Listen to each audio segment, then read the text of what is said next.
a moment here. Perfect. We are initiating it. I will let you know when we are live.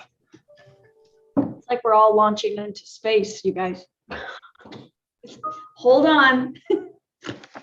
Okay, and we are live. Well, good morning, everyone. Welcome to Washington State University's Board of Regents meeting today, Thursday, January 20th. We are happy to have all of you joining us. Just a reminder that we are live across Zoom and also YouTube.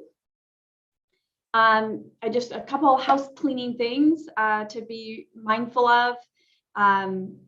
That again, we have audience members that are participating both by phone and by Zoom. So when you are presenting Regents or you're just recognize that we have some folks that we might not be able to see, but they are with us. And then we have a full agenda, as we always do. And we are mindful that we can get a little Zoom fatigue. I have the great fortune of doing this meeting today and then doing our annual winter party for 800 people at 5:30 until 9 tonight. So I'm just going to stay the night here. And I think my Zoom fatigue will be by tomorrow. So, Happy New Year. And I am going to turn it and introduce Regent Scheller, who will be strategic and operational excellence portion of our meeting. So, sorry, Marty, you were breaking up there a little bit. Were you introducing? Oh, I'm sorry. Okay.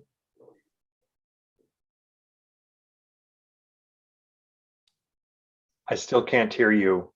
Okay, John, I'm just turning the meeting to you and you can begin your process. Sorry about that. Right. That's okay. We'll get it. We're a little out of Zoom practice doing this. We were really good for a period of time, but yeah, it's okay. It's comes with the territory these days. Well, welcome everyone. Regent Scheller here. I'd like to welcome everyone to the Board of Regents Strategic and Operational Excellence Committee meeting. And we'd like to start off with the introduction of focused discussion item number 1, which is WSU's Tribal Consultation Policy. And we have with us today Executive Director of the Tribal Relations and Special Assistant to the Provost, Zoe High Eagle Strong.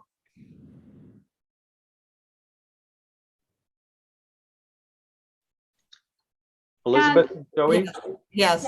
So I was going to give Zoe just a quick introduction to this topic. As John mentioned, Zoe is the Executive Director for Tribal Relations and Special Assistant to the Provost.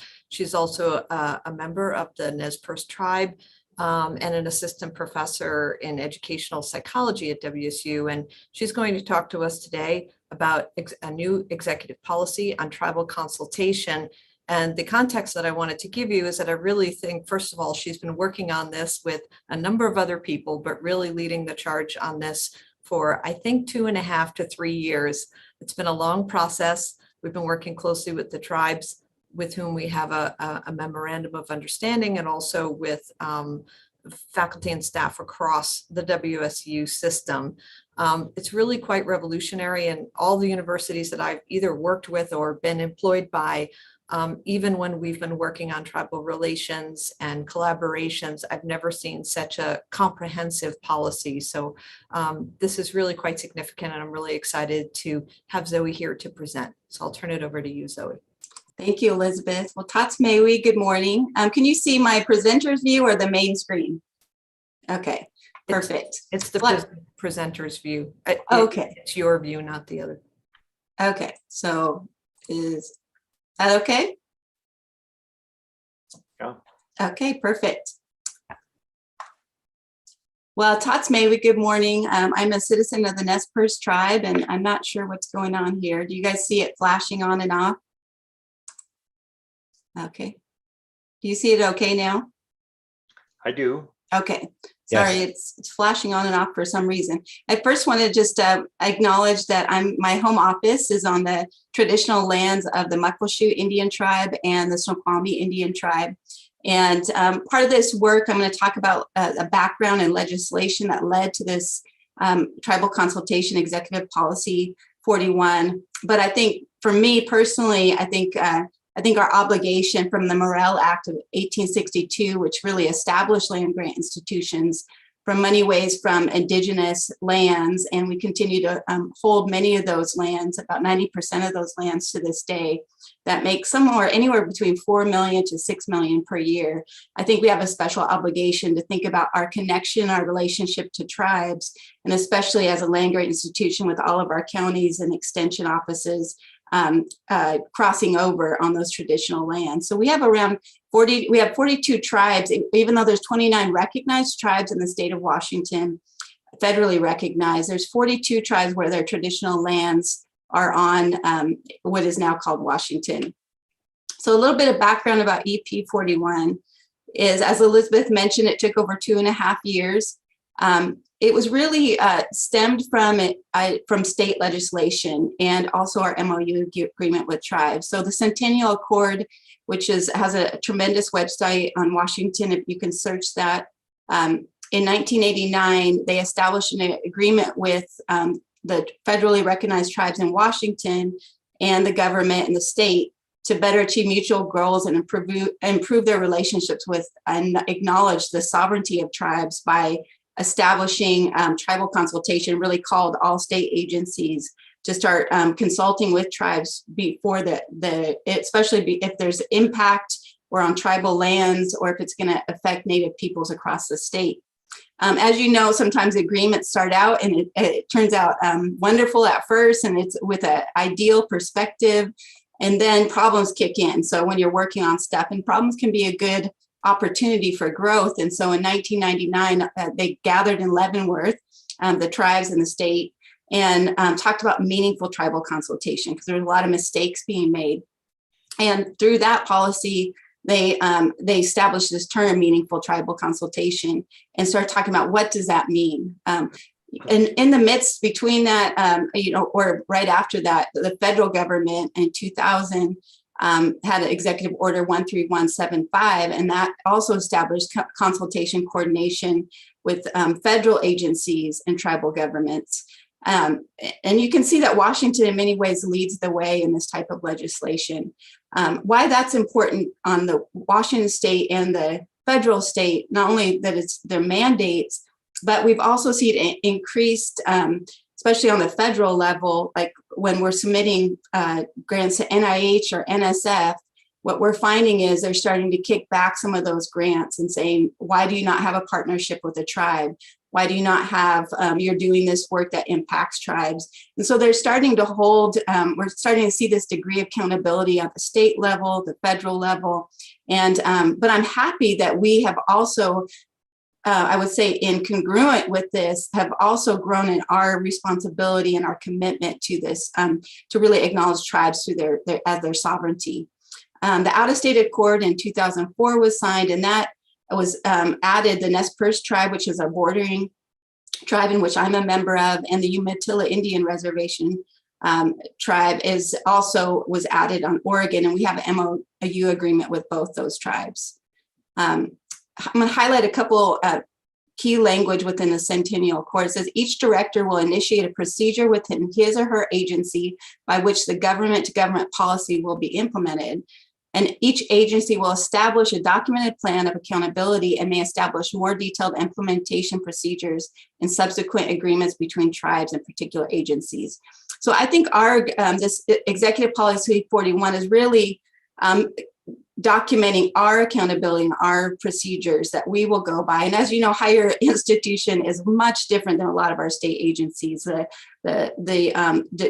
Especially when we think about research projects, academic programming, recruitment. There's so many different aspects that we can't just take a model that the state has existing and use it for ours. So we went through great extent for 2.5 years. I appreciate the work of Chris Hoyt. Really helped me we did some initial review of Arizona State universities, their policies, because really there's very few policies that in higher ed that actually have an executive policy for tribal consultation.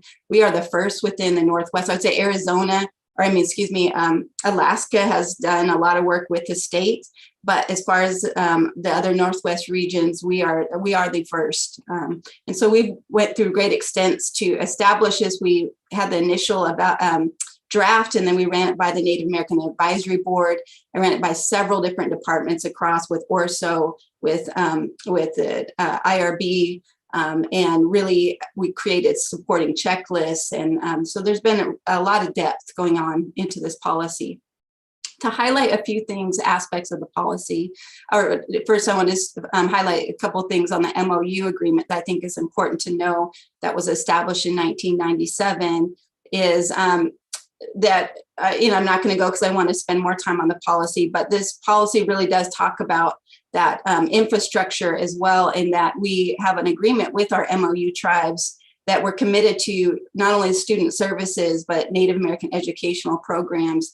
And the tribes are committed to this advisory board to the president, which allows for us to run a lot of our big picture consultation pieces by the Native American Advisory Board. Here's just a quick picture of where our MOU agreements are with tribes that range from Oregon, Idaho, Montana, Washington. And just a quick overview with EP 41. I know you all received a copy of, and I am, you're happy, please reach out to me anytime if you want a deeper presentation. But Executive Policy 41 was passed by the President's Cabinet on Indigenous Peoples Day. Yay, we celebrated. And it was committed to meaningful tribal consultation in support of tribal sovereignty and the inclusion of their voices in teaching, research, and programming. This work is really meant to support the legislation as well as the MOU agreement. Consultation, when we talk about it's the policies on we call it tribal engagement, consultation, and consent for a purpose, because a lot of times that engagement is the initial relationship building. There's no agreements in place. It's building and establishing a relationship with tribes, understanding the needs of the tribes, the requests, the impact. And because as you see that this is required for activities that with potential direct or foreseeable tribal implications. In a sense, that's a little bit of an ethical issue. Like, we try to spell as much as possible out in the policy, but this is also an ethical wrestling process. And that's where the Office of Tribal Relations and the Center for Native American Research and Collaboration is meant to be a support to researchers, directors, to help think about what may have a foreseeable impact, and then how do we go about the policy. When you're in the engagement relationship process, it goes deeper to the consultation. And that's where there is starting to be more of a formal relationship where maybe a project has been identified, or we have, for instance, a good example is we have a tribal nation building leadership program at Washington State. That was a program that was developed, a set of courses and a mentoring program that was developed with the tribes based on the values that they want when they send their students to college. This is some of the important aspects that they want to learn before their students come back. So that's an example of consultation.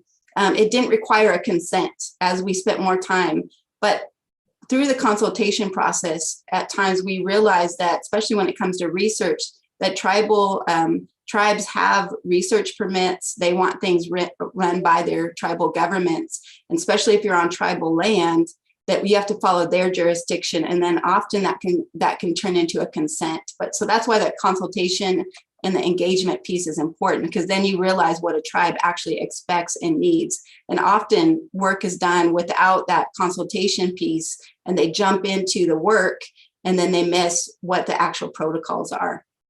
We're asking for a courtesy notification to our office.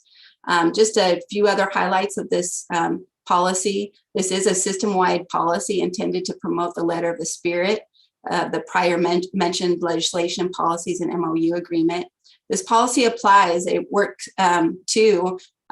involving and impacting all federally and state recognized tribes, so beyond Washington. Research and oral history taking place on tribal lands are resulting in generalizable claims about the tribe or segment of the tribe. I do appreciate our College of Arts and Sciences that even his history and anthropology, they're really starting to have their own agreements in their departments to support this. Also, research program project activity on which WSU employee is the lead investigator, director, or coordinator. So often, sometimes WSU isn't the lead, so we may not lead the efforts in consultation. However, we may not want to work with another lead at another institution if they're not going about the consultation. WSU individual with primary oversight. So often they say, who's responsible? If I'm on a project and I'm not the primary lead, I would still expect that that person would go after consultation. However, we're really saying that the person with primary oversight is responsible for the process. Of course, EP 41 does not replace federal, state, or WSU policies. In fact, we're trying to support our ORSO contracts, our IRB, and work closely with them. The tribal review processes, requirements, and timelines will vary often from tribe to tribe. So sometimes we could get a research permit in a month or month and a half. Sometimes it could take 6 to 9 months, and researchers have to be ready and prepared that it could be a long process.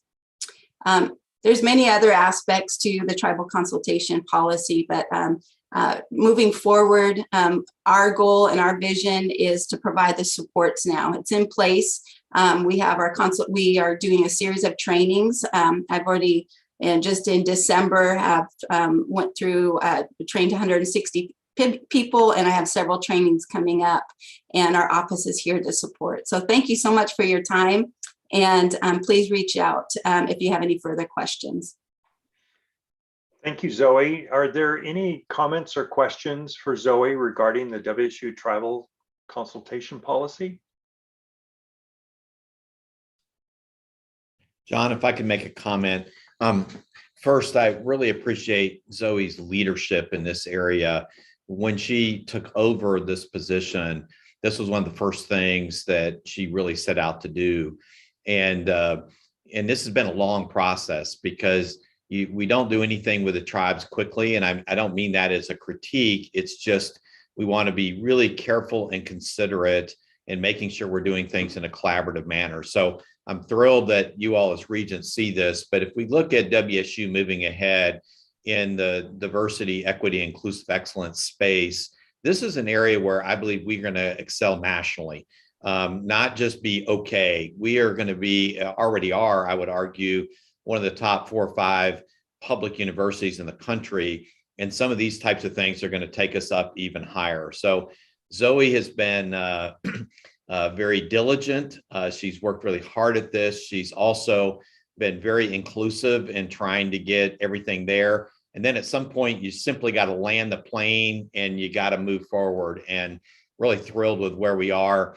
And as we do some of the One WSU work moving forward, we're really looking at how can we make sure that we elevate some of the work that Zoe is doing and acknowledge her leadership on the system level. And we'll be, talking to you more about that in future meetings. But Zoe, thank you for your leadership. Thank you. Thank you, President Schultz. Much appreciated. Are there any other comments or questions for Zoe at this time?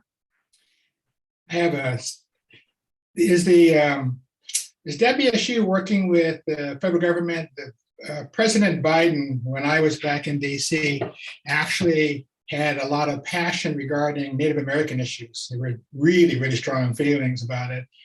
But there was never a single repository to gather information about what other tribes were doing.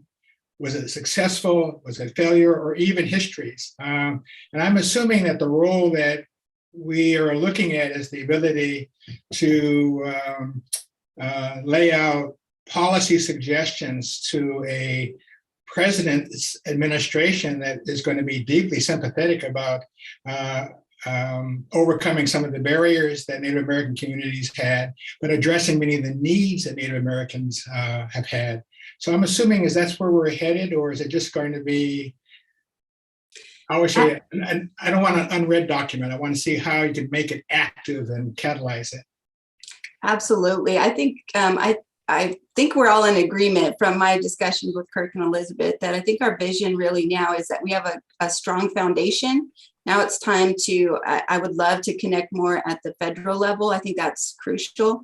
And I think we're trying to restructure things so that I would have that ability and the time to do that. As well, start having internal coordination where we can document. Because right now we know there's about 20 million incoming every year, approximately, new grants funded with tribes. It's very active. We have a high percentage of past, that are approved grants versus those that are declined. And so there's a lot of opportunity here that we can really grow upon this work. And I would like to be able to report those things to you, the dollars, the number of partnerships, what type of work, and report to the tribes, because first and foremost, they deserve to see what's going out and who are the researchers and the workers in these fields. So thank you. I love that suggestion. Thank you, Zoe, and thank you, Regent Sims. Any other comments or questions at this time? Regent Shetler, I just wanted to also compliment Dr. Strong on the 2 years journey and the work. And just a comment to build on Regent Sims. Policy elevates the spirit and the intent. And I'm curious about the accountability system and the facts and the data that come with that. And I think I just heard you speak to that. So it would be great to just see visibility or links to the data in the system that, just follows through on the spirit. So appreciate you presenting today, and thank you. Thank you so much. And I agree too. I think I appreciate the Office of Research and that, the IRB has been very excellent at we've created a checklist so that every research permit or application that comes through, the reviewers have a checklist to see, has this been considered? Is there a letter of support? And then we review all those IRBs. So I think that's a level of accountability. And then Office of Research, we work closely with too. And I think we could develop some checkpoints there for things that maybe grants that we can catch things before they've gone too far. So thank you so much, and look forward to feedback. Anybody has ideas and suggestions, I welcome them. Thank you, Regent Ramos. Yeah, Lisa? I was just going to mention that this presentation has been really helpful, and again, echo what some of the other regents have mentioned in terms of your leadership. I think has been really helpful. And I have a couple questions. So the first question is around the land acknowledgement. I notice we don't necessarily do a land acknowledgement at the beginning of our meeting. So I'm curious if really more holistically, how will we start to see changes in the way we each show up given this policy being put in place? And so that may be a conversation that occurs as you continue to report out to our president, and perhaps we'll have some opportunity to see you again before this body. But I am interested in how, from a policy level, we start to see small changes that make a big difference. And something just as simple as a land acknowledgement isn't something that's simple and isn't in every space, but is so essential and important. And so I would just applaud the work that you're doing, and look forward to seeing how this component of our commitment to equity starts to play a role in all of our spaces, not just in some of the ones that have already been highlighted in the presentation that you've given. So thank you again for your work. Appreciate it. And President Schultz, always appreciate the leadership and the commitment that you make to this work, especially as it relates to adopting this on Indigenous People Day. That is an important step, even just the acknowledgement of that day. So appreciate the continued work here. Thank you. Lisa, thank you for bringing that up. Actually, this is unusual that we don't do a land acknowledgement at Regents meetings, and we can put that in. Over the last 2 years now, we do land acknowledgements before most major public type events at almost all of our campuses. And Zoe and her team have helped craft those, because it's not one downloadable from the internet. Every campus needs to do it slightly differently. Zoe, you may want to talk about that, but that is something that is a much more prevalent part of our operations than it was even a year ago. Yeah, I think it has grown, and Elizabeth probably could forward on the article that she sent too. As you know, there's been controversy around that too at UW, and so I think that we do. What I'm seeing is that we have to tread this work very strategically and lightly, and because there is opposition through that, and there are legal issues that can be brought up sometimes with some of these mandates.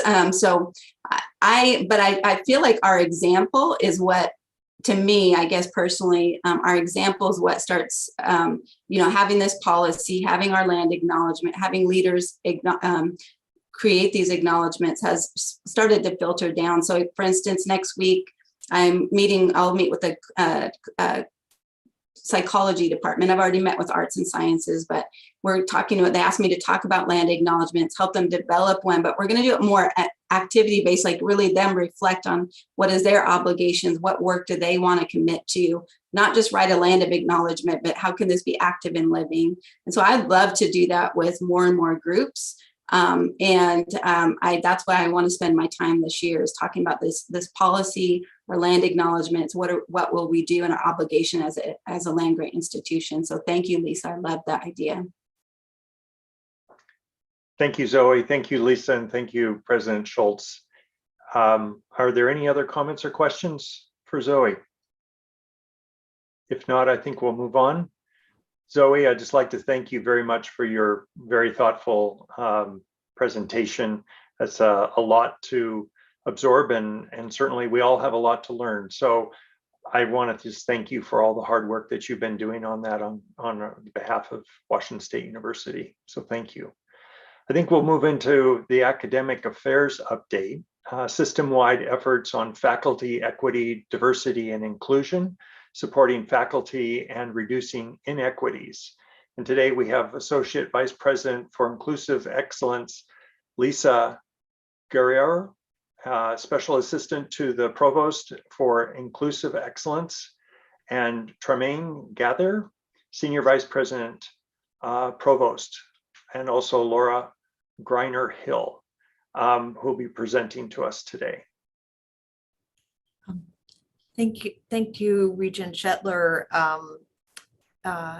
I just wanted to give a quick context for this presentation. Typically, in my role as provost, I'm asked to give an academic affairs update at each Board of Regents meeting, and talking with some of the regents and also the provost office team.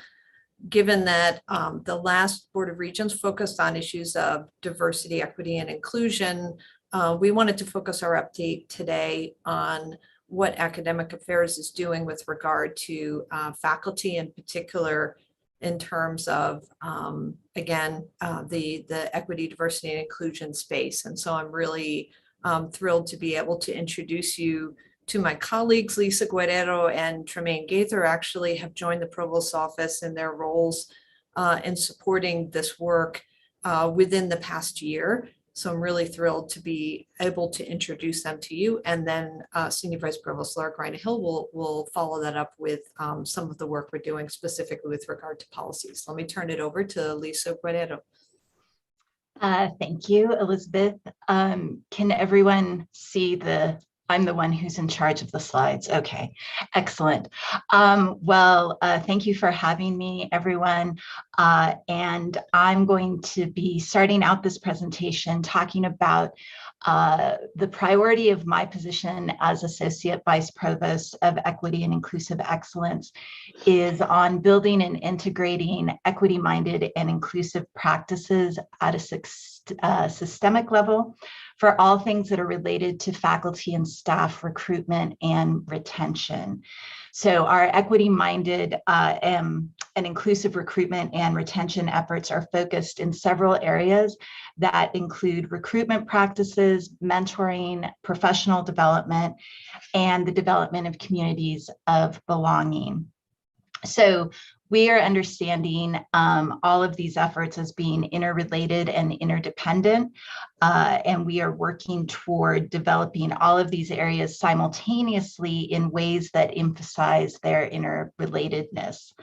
The two primary parts of our current efforts are our cluster hire program and our professional development trainings. So I'm going to start briefly by talking about our professional development trainings. Currently, there are several trainings that are offered through the Provost's office. Some are offered by my colleague Tremaine, and he will be talking about those excuse me, in a few minutes. The three trainings I lead for the departments and colleges currently are DEI hiring practices, equity-minded mentoring, and intentional inclusion, minimizing unconscious bias. I'm not sure what happened there. Okay. Okay, sorry, that was weird. The third currently offered training is intentional inclusion, minimizing unconscious bias and microaggressions. In development to begin in academic year 2022-2023 are a multi-part series on critical pedagogy, a course called Being Mentored and Creating More Effective Mentoring Outcomes, which are primarily for folks in the mentee position, so junior faculty, associate level faculty, and a DEI professionalization training for graduate students who will be entering the academy. So I don't think I have control of the screen anymore. Kyle, there we okay. So we're going to move on to the cluster hire program, and this cluster hire program is operating on two premises. So the first is recruiting more diverse faculty and developing institutional instruments, practices, and programs to improve the retention of a more diverse faculty community. So we have seen success at this at other institutions in increasing the actual demographic of diverse faculty, and in our inaugural output of this, we've also seen it here. But the second premise is in building interdisciplinary, transdisciplinary, and collaborative institutional strength in community-gauged and implied scholarship that address racism and social inequality. So WSU has had many scholars, myself included, who have been working in different areas on racism and different facets of social inequality. And so now through the cluster hire, what we're really trying to highlight and emphasize is the collaborative nature of doing this work and building that strength across departments, campuses, and the institution writ large. So you're looking here at our inaugural cluster hire, and it was focused broadly on racism and social inequality. And the inaugural cohort includes Christina Borman, who is in the Department of Design and Construction at WSU Pullman, and her work focuses on construction of social identity in the built environment and promoting social justice through design. Michelle Brown, who is part of the Digital Technologies and Culture Department at WSU Tri-Cities, whose work focuses on Indigenous knowledge, data sovereignty, and decolonization. Alan Malfavone in the Department of History at WSU Pullman, whose work focuses on Afro-Mexican and Greater Caribbean communities in relationship to late colonial and early independent Latin America. Arifa Rasa in the Department of Criminology and Criminal Justice at WSU Pullman, whose work focuses on criminalization and racialization of immigrants through immigration laws. And finally, Daryl Singleton in the School of Music at WSU Pullman, whose work focuses on Black music and social justice and jazz percussion.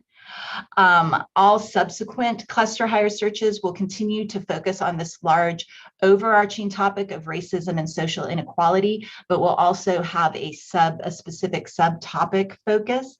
And this year's cluster hire is focused on health inequity and health justice.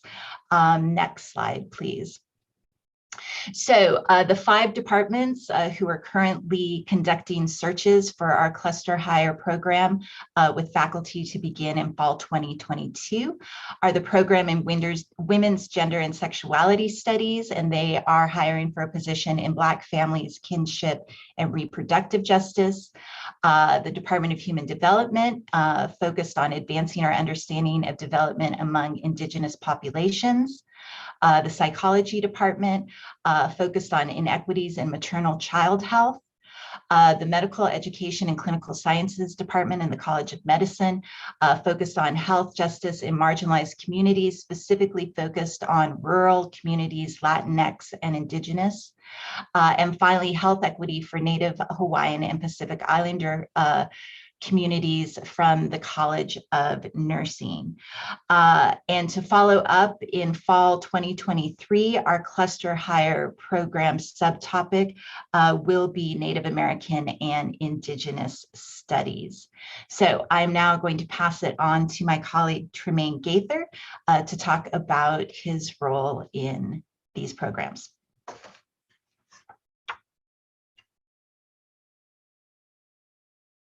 You are muted, Tremaine. There we are. Greetings, everyone.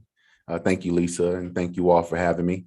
I'm going to be talking about creating a culture of belonging with the Mindfulness-Based Anti-Racism Program. There's a quote that I love by Arthur Chan that says, "Diversity is a fact, inclusion is an action, equity is a choice, and belonging is an outcome." And that's really the objective of the Mindfulness-Based Anti-Racism Program, to ingrain the intention of fostering a sense of unconditional belonging into the DNA of WSU and turn that intention into results.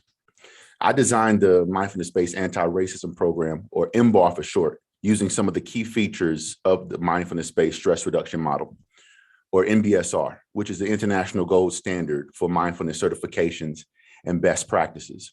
Some of those key MBSR features that are baked into the Mindfulness-Based Anti-Racism Program are present moment awareness of what is arising during the training, thoughts, sensations, emotions, becoming more aware of our stress reactivity that arises while discussing difficult topics such as racism and white supremacy, and tools to work with those emerging emotions as they arise, with self-compassion and curiosity, interrogating our racialized identities. And finally, moving away from the question, what do I need to do to get our desired results, and towards who do I need to become in order to get our desired results. So this transformational learning model that I designed is also supported by science and research. A little bit about myself. I'm a certified MBSR instructor. I received my MBSR certification through the Center for Mindfulness at Brown University. And I currently sit on the external board of advisors for the Center for Mindfulness at Brown University as well. Another key characteristic of the program is the community practice approach. The path to truly becoming an anti-racist is long, and it requires community. So to put that intention into context, I'll break down the program structure for you. The program consists of 5 two-hour-long sessions, and each session builds off the other. I facilitate the first 3 sessions. In the first session, the participants are assigned a small group cohort where they work together on homework assignments and practice self-reflective exercises between the sessions. Then following the 3rd session that I facilitate, I provide the small group cohorts with facilitation guides where they meet and work together on their own. So a train-the-trainer model is also baked into the program. In the 5th and final session, the small groups are tasked with completing a racial justice action plan and to come up with actionable steps to promote racial justice and foster a sense of that unconditional belonging that we're set out to achieve. And some of these actionable steps that the groups are working on are remarkable. One group decided to design another facilitation guide around anti-racist curriculum and pedagogy. Another group is working on a toolkit to assist newly formed DEI committees, which are sprouting up all over the system. Next slide, please. So since we launched the program in the summer of 2021, over 150 faculty have participated in at least the first 2 sessions to date. The reason they have only been through the first 2 sessions come down to scheduling and logistics. For example, I facilitated part 2 for the entire College of Nursing last Friday, and part 3 of the program is scheduled for April 8th. And over 70 faculty attended that first session, that session alone. So the program is available to colleges and departments upon request. Faculty can also register to go through the program independently. We have a registration page on the Office of the Provost website. Last semester, 35 faculty registered and went through the program. This semester, 17 faculty have registered. I sent out a survey to all participants that have gone through the first 3 sessions. Currently, we have over 108 survey responses, and they are overwhelmingly positive. 95% somewhat or strongly agree that the information presented is useful. 93% agree that the mindfulness practices help them learn. So the quote at the bottom is a response pulled from the survey. Notice this person mentions the conversations and interactions are the best that they've seen. I point that out because reflection and dialogue are essential for transformational learning that's taking place in the program. And I will gladly provide the full survey report to anyone who would like to have it. So thank you all, and I will now pass it over to Dr. Laura Hill. Thank you, Lisa and Tremaine. Good morning, everybody. Last time we were together, you heard from Drs. Barbosa-Leiker and Portforce that there are longstanding inequities in workload and promotion and tenure that were exacerbated by COVID, not just here, but nationally. I'll briefly review some ongoing systemic changes that we're making that are intended to address those inequities through policy. And in addition, I'll provide some examples of supports we implemented to address COVID-specific issues that were mentioned last time. Our areas of reform included major changes in faculty performance evaluation, additional support for instructions, and leave options for faculty. Next slide, please.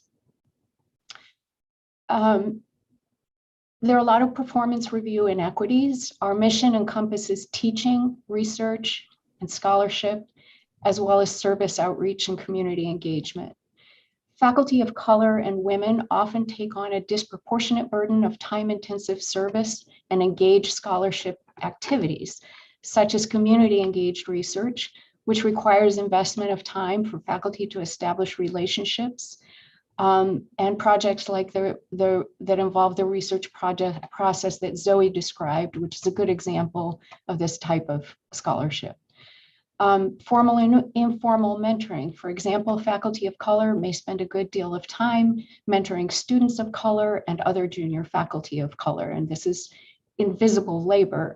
It's not part of a formal job description.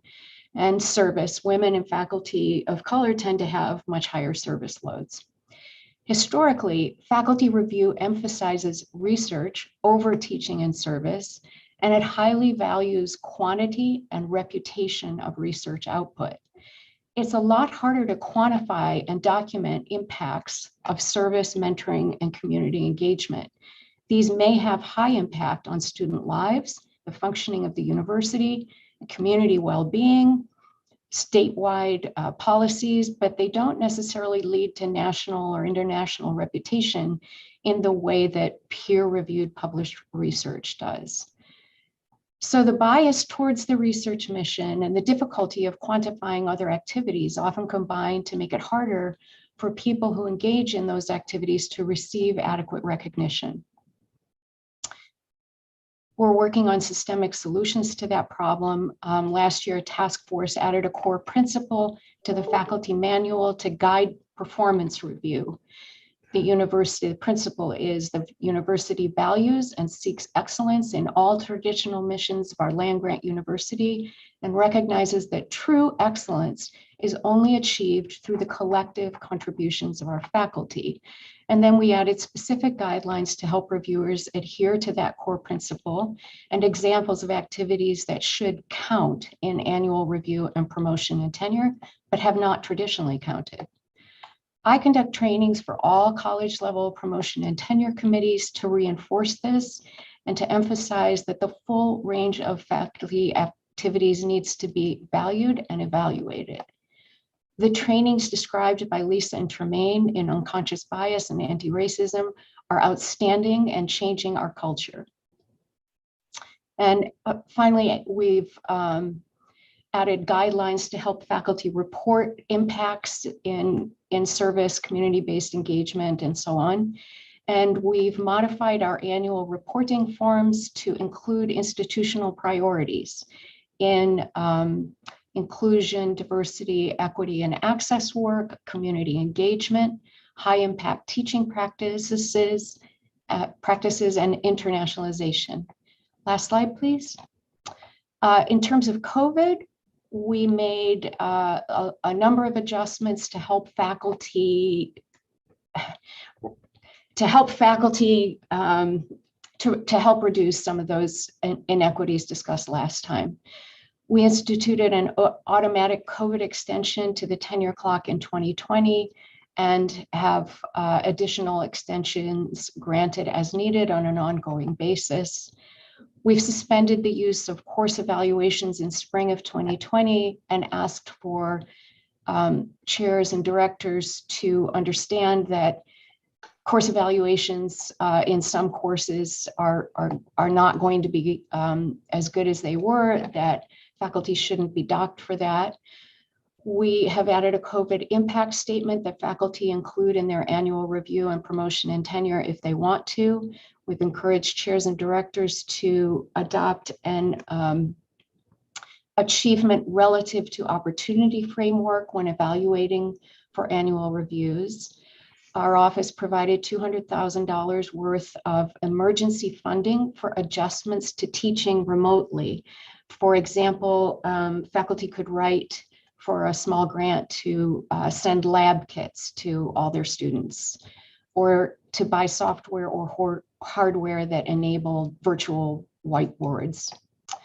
We have a COVID modified duties policy, which allows flexibility in duties, such as deferral of non-critical service obligations, so that faculty who have dependents or whose children's school has been canceled because of a COVID exposure to be able to adjust their schedule so that they can work remotely.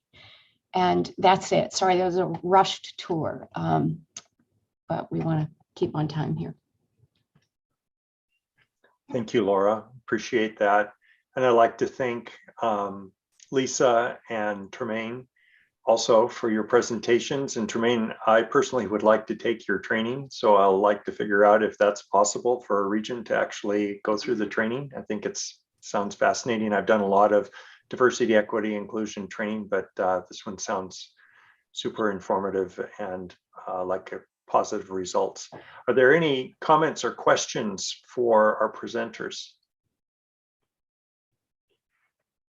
Regent Shetler, I do have a quick question for Tremaine. I may have missed it. 150 faculty have taken the training. That sounds, amazing. That represents about 10% maybe of the target population. Is there a goal that we're aspiring to here to sort of fulfill the definition of system-wide DEI effectiveness? I will intercede and say we hope that all will take the trainings and multiple times. Tremaine, when did you start doing the trainings? It's actually been pretty recently that you started offering them system-wide. Yes, my first training was in June, so this is relatively new.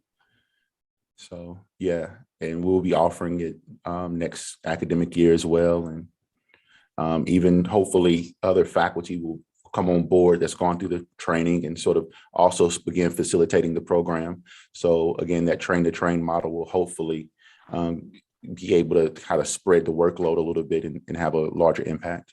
I'm sorry you all couldn't see my screen. I'm not sure what happened, why you couldn't see my camera, by the way, but just wanted to throw that out there. I have a couple of questions.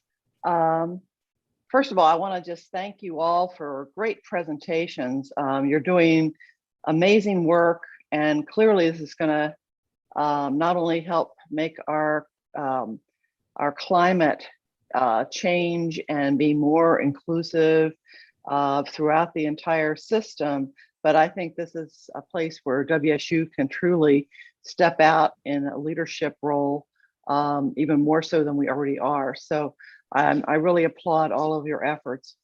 One question I have, and this goes to the whole tenure and advancement issue, is that while this training is building awareness and thoughtfulness, it's also going to drive people even more to want to have women and people of color on their committees, and which means even more pressure on those groups to, because tenure requires a lot of attention to your own work, and while I really appreciate the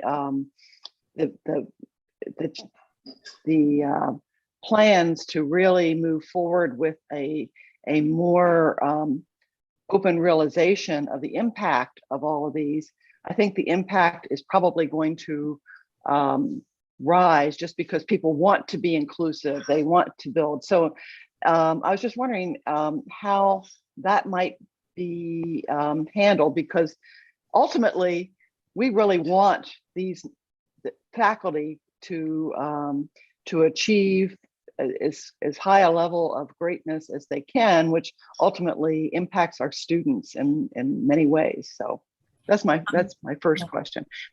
Laura, if I may just take that one or start it off, and then Laura, if you want to add to this. I would love to send you all a link to a new mentoring program initiative. Lisa Guerrero is also spearheading this one, but it really acknowledges what you're talking about, Laura, which is that, when you bring new faculty into your university, and especially if you're trying to diversify your faculty, you need to acknowledge that the traditional top-down mentoring that is prevalent in the academy is not going to be sufficient.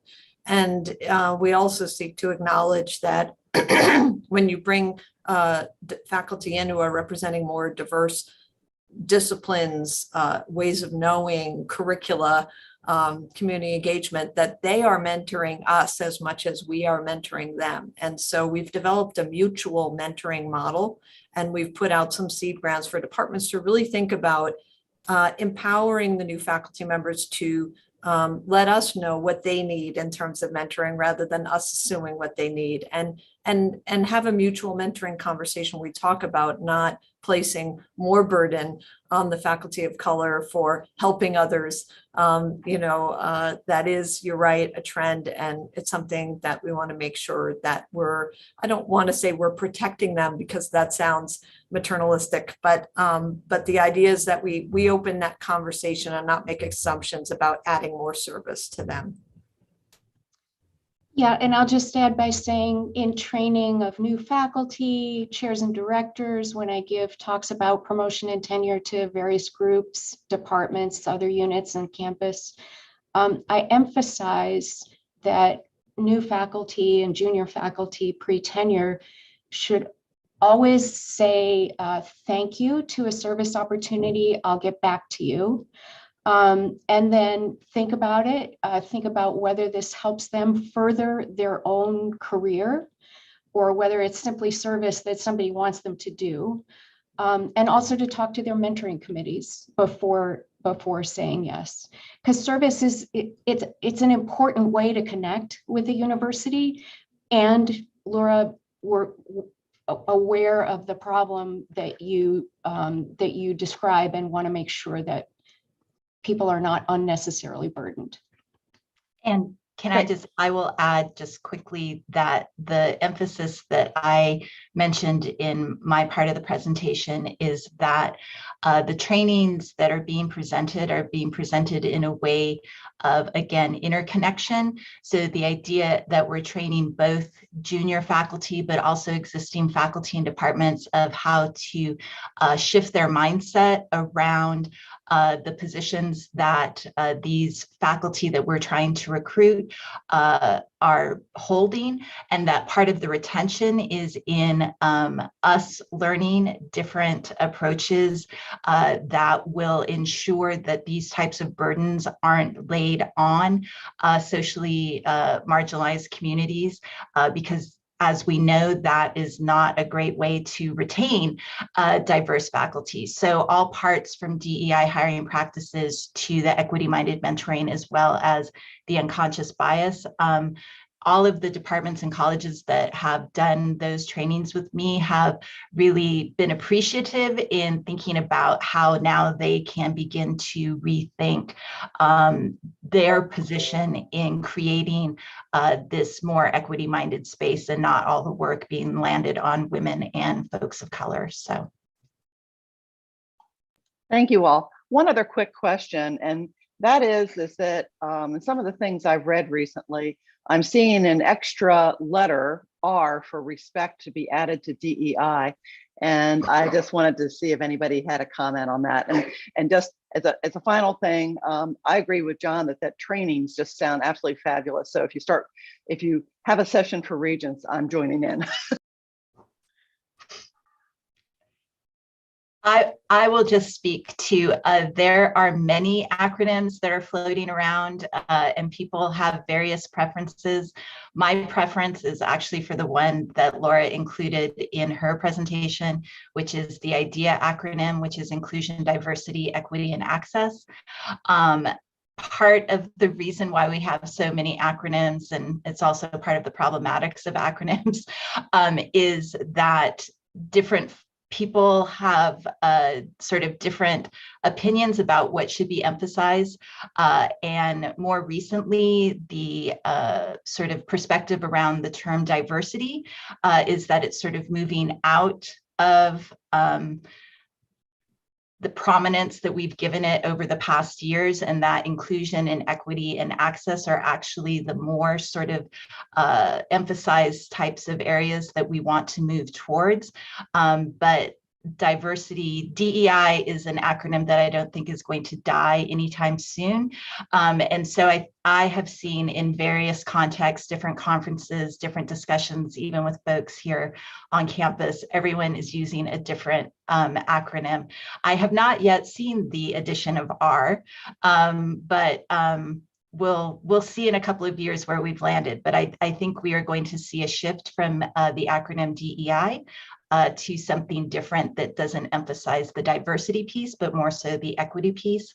So we'll see. And I'll just briefly add to that.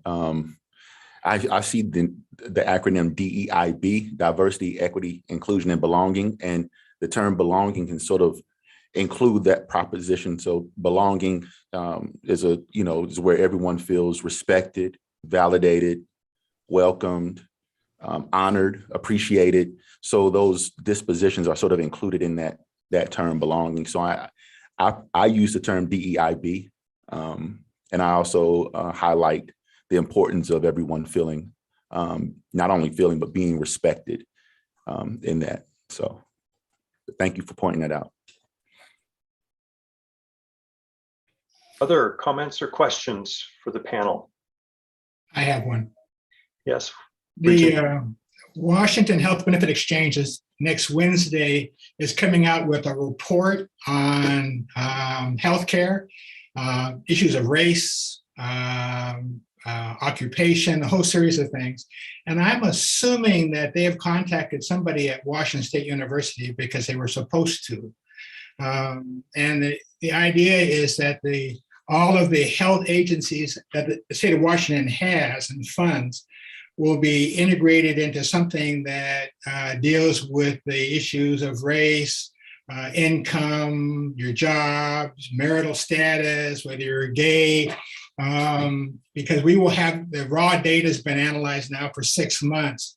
So can you find out who at Washington State University may be aware of that report? Because if no one is aware of, I will have to make a call to make sure that you're briefed before the public release of that information. And the idea was to make no assumptions at all that healthcare was perfect or that practice was perfect. The underlying data, that is where the problems are or who the problems were with, will not be provided publicly because they're giving an opportunity to cure, but kind of the look at it as to whether or not healthcare is free from cultural issues, race, sex, sexual orientation. All that data already exists in the healthcare system. It's been analyzed. It will be made public next Wednesday. So somebody can get a hold of me before next Wednesday. That would be great. I chair the Health Benefit Exchange. And it was a group of us that insisted that healthcare have to do an examination so that we can influence what is taught in medical schools in regards to the things that we want them to be aware of in their practices. Ron, I'll take responsibility for getting back in touch with you to let you know. We'll do some internal polling and make sure we know if somebody's been contacted, who it is, and if not, we'll let you know that as well. We'll let you know that by tomorrow. So anyway. Thank you. I appreciate that. I was getting desperately, I was getting worried. I was like, oh my God, please. Okay, thank you. Thanks, Regent Sims. Also, Regents Powell and Ramos, thank you very much for your questions. If we don't have further questions, I think we'll move on to our next discussion. But before we do that, I do want to thank Lisa, Tremaine, and Laura for their very thoughtful presentation. I think, John, I think both our Lisa, Regent Lisa Shower, and I both have comments or questions. So please. Yeah, Lisa, I think you had your hand up first. So you want to go ahead? Go ahead, Heather. Okay, good. Yeah, because mine's a little bit glass half empty. So I probably yours will be a good one to end on. So I'm just thinking about some of the stuff that's happening nationally and some of the issues that we certainly have as a statewide institution in terms of different politics in different parts of the state, et cetera.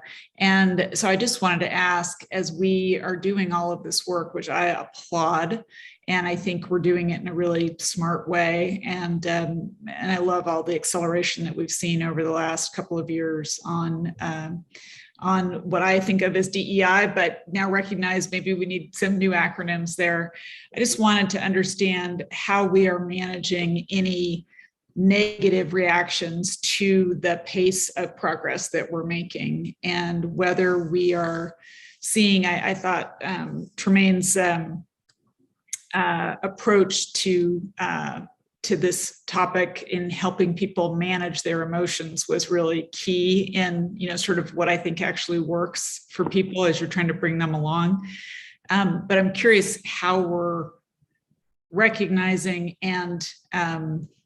and dealing with the kind of inevitable feelings of being threatened or feelings of this is too much change or other sort of inhibitors to the progress that we all collectively want to make. And whether we have our eyes out and our sensors out to detect that and work with that proactively. So Heather, yes. Excuse me, we do have our sensors out, and in terms of trying to make sure that we recognize that within the state of Washington, each of our different campuses is located in a different local political environment that have different viewpoints on some of the things.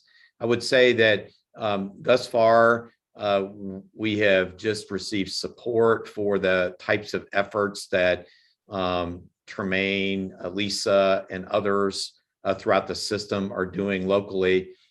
However, there are specific instances where things will get picked up that, and then that sort of gets blown out of proportion is not the right way to put it, but it certainly generates some angst. And as an example, there was a presentation on food pantries that was given in March at a symposium in the San Juan Islands.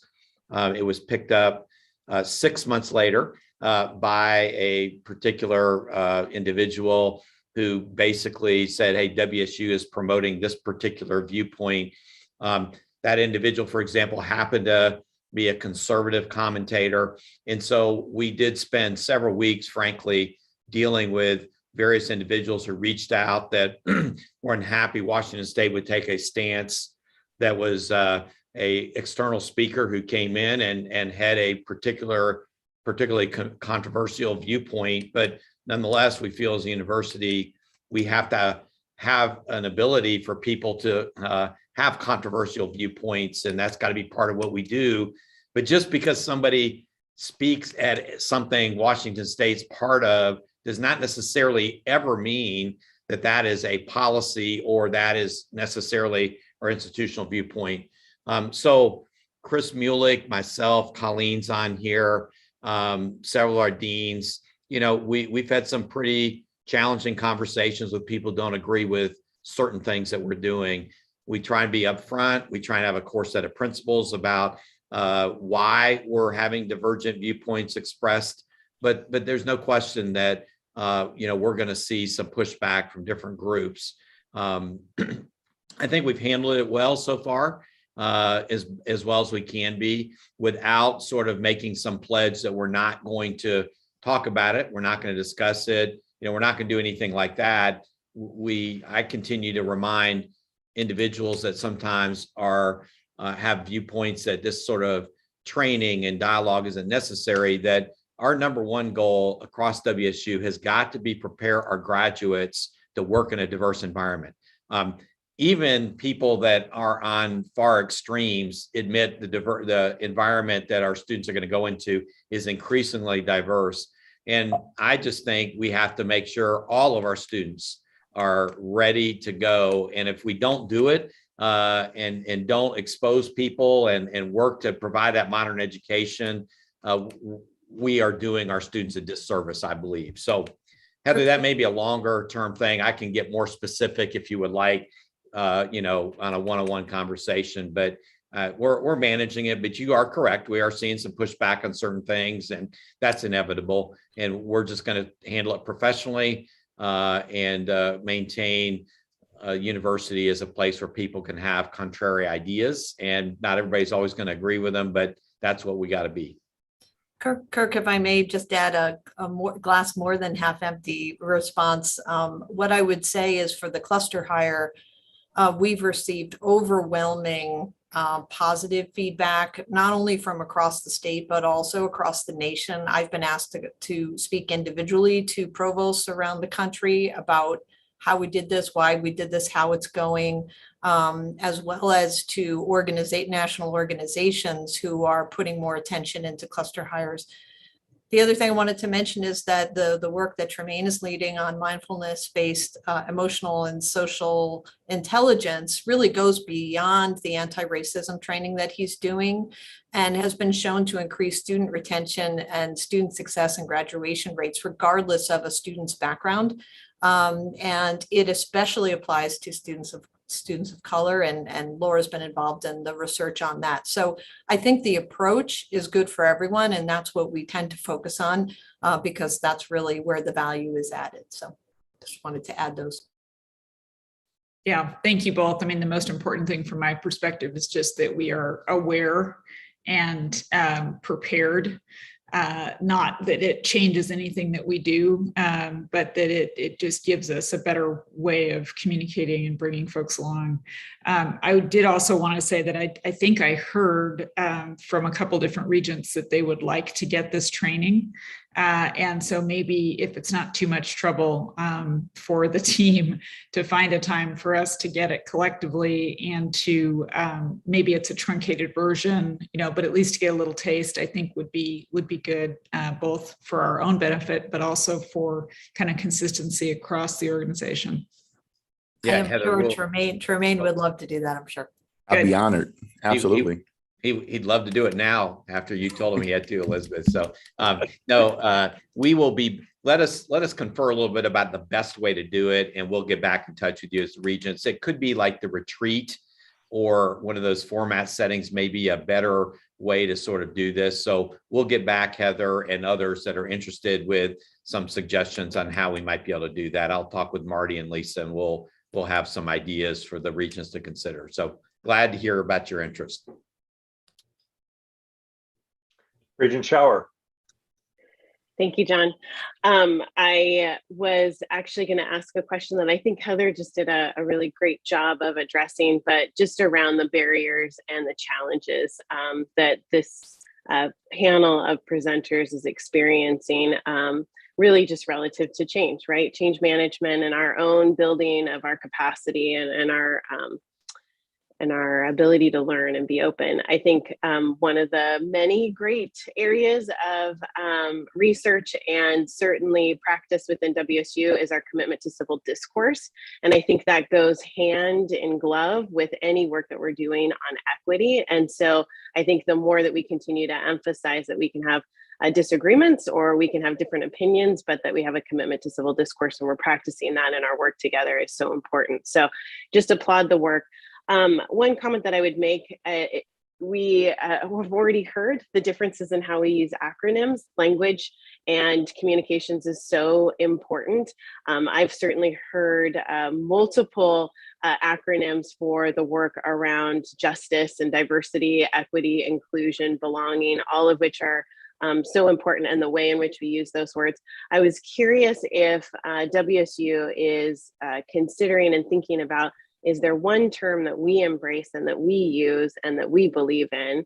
And is there a way that the Regents can also adopt that and be in support of that? Because from our purview in that, space that we're in, it seems important that we are also consistent and in alignment with the words that are being used to describe our commitment to equity. So just curious if that's something that's being discussed right now. I'm just going to briefly state that I meet regularly, and Zoe is part of it as well, with a group of campus-wide leaders who lead the equity initiatives on all the campuses. And I will say that even we have preferred acronyms. Some of us, not myself, I really like the JEDI acronym, but I just can't take that one seriously, even though I appreciate the addition of justice. So I actually think that's actually a really great suggestion and a conversation that I think should be had as we're going forward in these programs for this cultural shift of the institution, including sort of more specific outlinings of our diversity strategies and the steps that we're taking. I think that that should be one of the primary sort of discussions, so that we all are using the same language and emphasizing the same types of significance around what our priorities as an institution are. I will just say right now that I won't vote for JEDI, but I'm willing to entertain all other acronyms. But I really appreciate that suggestion, because I think it is important that as an institution that we are using the same language. So. Thank you, Lisa. That's on our list of things to work on, and we'll make sure we get again back to the Regents at some particular point with where we are. So yeah, thank you for bringing that up. Thank you, Kurt. Well, at the risk of cutting this very thoughtful and intentional conversation short, and I want to appreciate and thank everyone who did participate and ask questions. We are running behind schedule, so I would like to move us along if that is okay. If there are no objections, thank you all very much again for that. We could probably spend majority of the day on this topic, which I think is extremely important. And I do look forward to taking that training. Now I'd like to ask Phil Wheeler to give us an update on our marketing and communications. Great. Thank you, Regent Shetler. And I want to say to start, thank you to the Regents for allowing us to have a focused communications and conversation today about our marketing and communications program and our goals. It's really important for us to know that we understand what your desires are and that we ultimately have your support. So please, we do want to make this a conversation. We will try and keep the presentation short and leave time for people to make comments. We jokingly say that marketing is one of those disciplines where everybody has an opinion and people are very frequently willing to share their opinion. And this is a case where we definitely want you to share your opinion. We are open, obviously, to all feedback, but your feedback in particular is going to be important. I think that this conversation is really important right now in the history of WSU for a couple different reasons. One is we've talked a lot about the fact that we are a system. We're embracing that concept. We refer to it internally as one WSU, but this really does represent a change in the Washington State University writ large. And so marketing, I think, is going to play an important role in making sure that this launch of our system approach is successful. The other reason why I think this is important is we are hopefully, knocking on wood, that we're emerging from COVID. This has been a really difficult time for people around the globe. And now is the time for us to be thinking about our communications and marketing and how we might be able to position WSU to make sure that we are able to achieve our goals moving forward.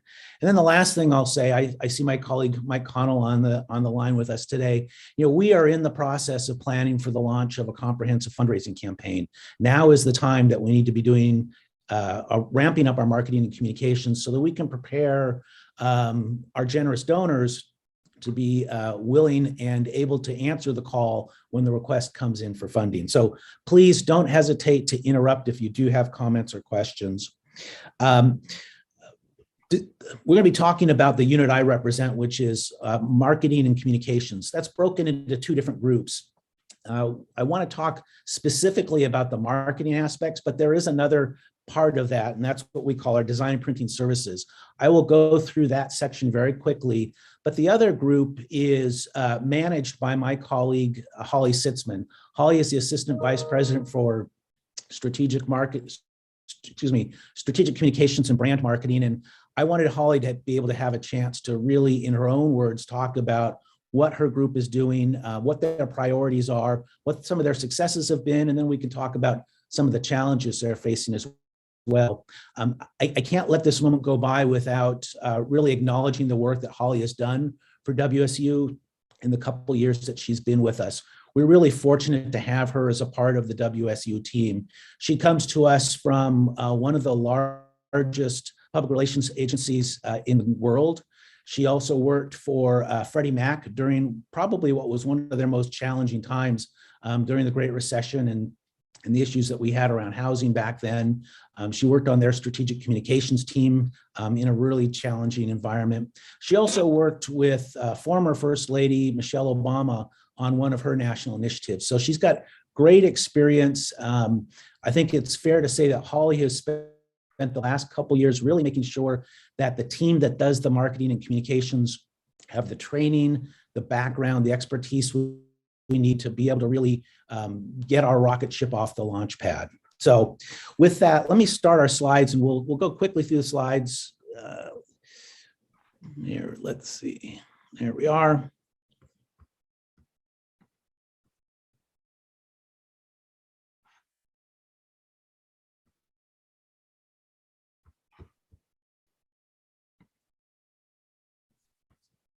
All right, there we are. So first off, I want to say thank you, a note of thank you. Whoops, let me delete that.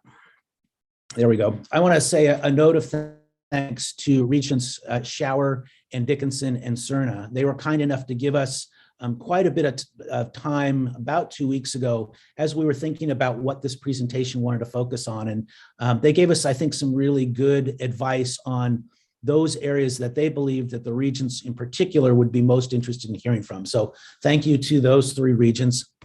As I mentioned, we have two different units. The good news is about marketing communications is we have great stories to tell. WSU has groundbreaking researchers. We have outstanding students. We have dedicated faculty members. there is no dearth of great stories for us to tell. We're also fortunate because we have a small but really talented team in place that's telling those stories. The one area, however, where I think we are not meeting our own expectations is being able to amplify those stories. What we need to do, I believe, is to commit to the resources necessary to be able to promote those stories beyond the free tools that we have available. And we'll talk more about what that means here in a second. So as I said, we do have two groups in university marketing and communications. One is the Design and Printing Services unit.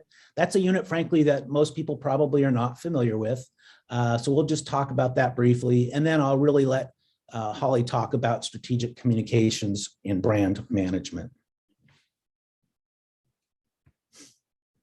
So our Design and Printing Services unit is available to the entire WSU system. It's a fee-for-service group that does printing, mailing, publishing, designing. You can see the kinds of services that they provide, graphic design and copy editing, large amount of printing they do. They also do what we refer to as large format printing. So that is everything from printing posters for poster sessions for faculty and student researchers. Large format also allows us to print to vinyl, so we can put graphics up on, in the basketball arena, on windows. We can wrap vehicles, those kinds of things. We do email campaigns. We have an academic press that I'll talk about. And then the last two items are probably worth mentioning. One of the things that we want to be able to do, again, is to be of service, is we created a printer and copier placement program that allows people to not have to go out, each office have to go out and buy their own printers. They can apply to this program. We manage it for them. And the last thing is, again, it's something that I think is somewhat unique. It's a self-service student printing program we have. We have dozens of printers across the Pullman campus. We tell students you do not need to buy a printer and bring it when you come to campus at Pullman. You can send your print job to the local printer and run it out, and you're good to go. This is a service we'd like to extend to other campuses as well. So just to give you an idea about annually the kind of work that Design and Printing Services does, they do about 3,500 design and printing projects each year. They've got about 700 targeted email campaigns that they manage. They print about 10 million impressions. That's a lot of printing that they do. And this last bullet is something that most folks don't think about when they think of marketing and communications in particular, is we actually handle the mailing for the Pullman and for the system campuses. So on the Pullman campus, the mail team sorts and delivers about 800,000 pieces of incoming mail each year. And they also process about 600,000 outgoing letters. Those outgoing letters, by and large, are direct mail campaigns. So because we are able to do our own printing in-house, those mailing campaigns, those direct mail campaigns, frequently include what we refer to as variable data. And what that means is each individual mailing piece, whether it's a letter or a postcard, can be personalized. So for example, if we have a direct mail campaign to prospective students, we can send out a postcard that says, "Hey, Lisa, thank you very much for your interest in accounting. Let us talk to you about what we do, what WSU can do for you with an accounting degree." And so that individual piece is going to have the name of the individual. It's going to talk about what their interests are. And then we have to make sure that address lines up and gets sent to the right person. I mentioned the fact that we do have an academic press. This is somewhat unique. There are very few academic presses across the United States now. Presses that actually produce books on behalf of their institutions. WSU produces about 8 peer-reviewed books per year. We also, as you can see, do 2 scholarly journals on a quarterly basis. One is the Northwest Science Journal, and another one is called We Proceeded On. And this is the journal that is dedicated to scholarly work around the Lewis and Clark expedition. I think that's kind of interesting. We have about 200 titles that are available either in print or in ebook format. Another thing that we're doing with the academic press, which is new, is we'll be launching a new imprint in the spring. It's referred to as Basalt Books. You can see there that there are the first two titles that are under production. And Basalt Books is going to be focused on more consumer-oriented books, the kinds of things you would buy at Amazon.com or maybe at your local bookstore, whereas the other academic books are really more scholarly in nature. These are going to be much more approachable from a consumer perspective.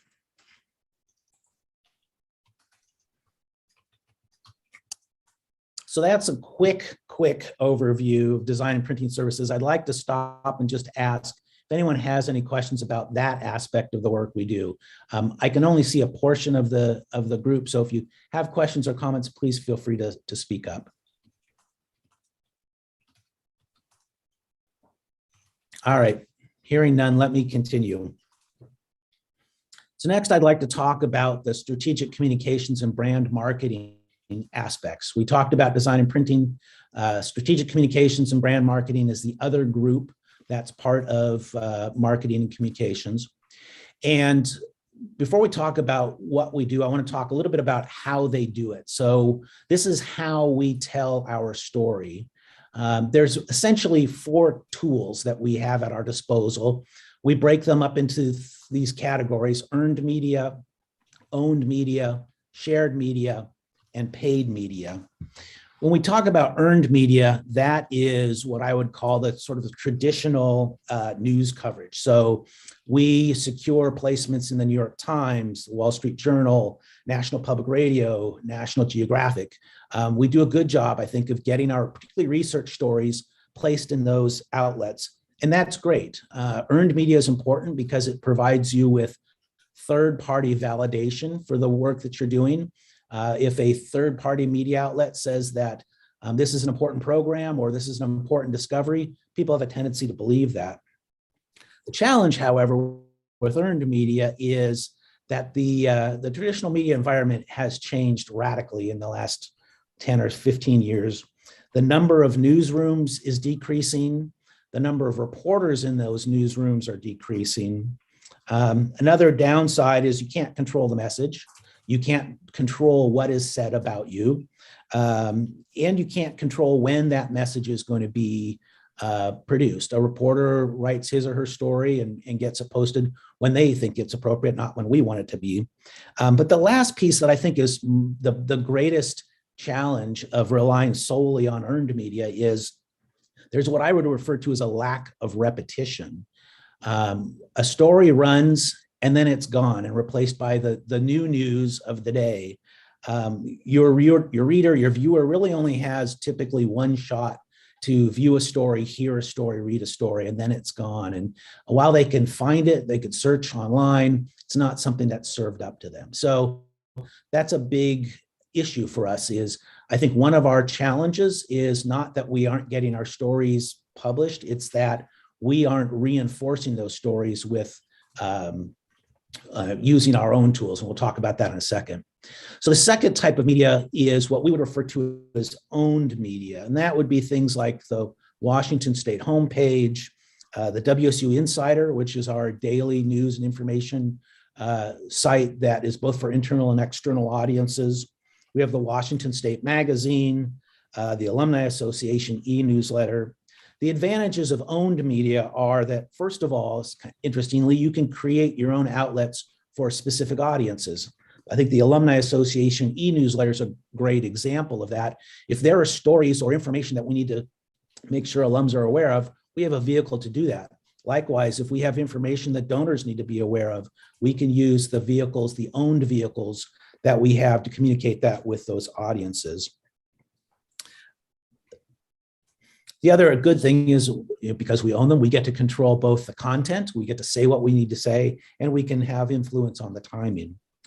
The third type of media that we rely on is what we refer to as shared media, and that's essentially what you would think of as organic social media. So we create the content. It could be a video, it could be a series of photos, could be a news story. We create the content, we post it, and then we rely on our followers to organically share that with others. And that is an important opportunity for us to be able to take advantage of, is because typically the audience for that are going to be people who are supportive of WSU. We get to control the message.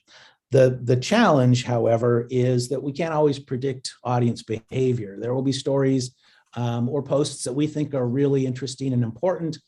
People may not be willing to share those for whatever reason. So the last type of media is paid media. I think that we do earned, owned, and shared really well, but frankly, we fall short in the paid media arena, and that's primarily a function of insufficient funding. So examples of are things like search engine marketing, digital retargeting, and just the meat and potatoes advertising like print advertising, radio advertising, television advertising, or out-of-home advertising like bus wraps and billboards and the like. We just haven't had the resources to be able to do that paid media for quite some time. The advantages of paid media are many. One is highly targeted. You get to decide where that message is going to be shown. It's easy to measure, particularly if you're looking at digital paid media. You get to control the message and the timing, but most importantly, there is that repetition aspect that we don't have in those other three forms of media. We all know that people need to hear a message multiple times, 6 times or more, in order to be able to really absorb it and take it in. If we were relying on earned, owned, and shared media, we don't have the necessary repetition for those messages to really sink in. And that's where we have to rely heavily on the paid media to do that. A lot of times we hear people say, boy, WSU doesn't do a good enough job of telling its story. I think what people are really saying, whether they know it or not, is they're saying that WSU is not investing to reinforce and amplify that story through paid media. So paid media delivers the message, earned, owned, and shared media reinforce it. Unfortunately, we have been flipping that equation on its head, and we've been relying on earned, owned, and shared, and just haven't been able to invest in paid media at this point. Let me stop again and ask any questions on these different tools in our toolbox. If so, please feel free to speak up. Well, I would thank you, Phil. I appreciate you kind of giving us the overview. I think it's important for the board to just kind of understand those pieces. You can imagine if we're not doing a whole lot of paid media, and based on what we've experienced as an institution with some of the things we've gone through in the recent 12 months, when you're relying on earned media or shared media, we don't control the message at all, right? And so you got to be able to balance that somehow, and we're definitely at a place of balance. Now, I would say that frankly, helping to narrate the story, and don't necessarily, which I think is okay, overreact to kind of that earned and shared story media. But that's a fine balance too, right? That sometimes we are and at times we are not. And so it's all things just for the board to really process as we go through this presentation. Thank you, Chair Dickinson. Yes. I believe, Shane, you have a comment? Yeah, I'm just curious if you can comment on what this looks like across. Are you saying this is true for the whole WSU system or for particularly the Pullman campus, or can you just speak on that application? Yeah, we'll talk a little bit more in more detail. I mean, this is really the meat of the conversation we want to have with you based on what we heard from Regents Dickinson and Schauer and Cerna. But I'm talking, yes, about both at the system level and at the Pullman level. Really, we do individual colleges in some cases have more, some colleges have more resources than others. Some colleges are able to put money into paid media, but I can think of essentially maybe one or two colleges that really have the resources to do that well. And quite honestly, there are some colleges that are able to spend more money on paid media than we are for the entire system. I know that's surprising. I will say in my experience, that's frankly not uncommon. I think I've had that experience at other universities I've worked at. I've heard that from colleagues in other universities and in other systems that, there are occasionally particular colleges that have the resources to be able to spend more money than even you would be spending at a system level. But that unfortunately is the fact that we're dealing with here. So I will stop there, and Regent Wright, if we don't answer that question completely, feel free to ask it again at the end. Thank you. Phil, to give a little context, how much do you spend that you spend personally as Vice President for Marketing Communications on paid media on an annual basis? We will. That's exactly the sort of the next section that we want to get into. So we'll talk about that. We'll be talking about challenges. I'll give you a little preview. I think the two big challenges we have are both in the funding arena and in the staffing arena. But before we do that, what I'd like to do, particularly as we think about staffing, this was a question that came up with Regents Cerna and Shower and Dickinson. The question about, and actually I think Regent Wright was sort of alluding to it as well.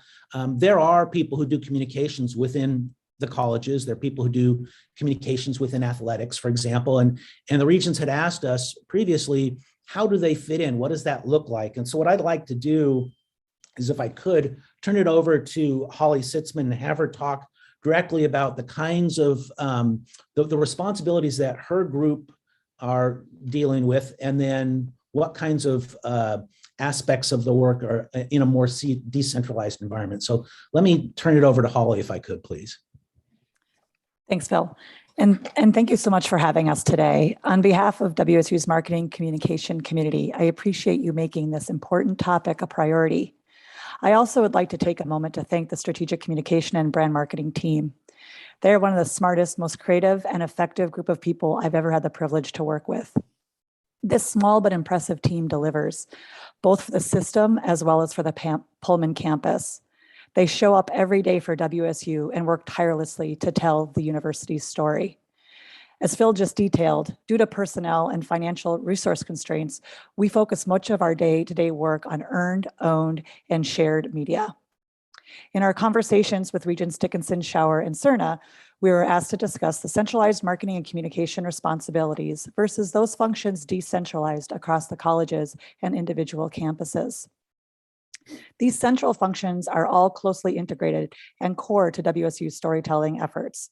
They are foundation and mission critical.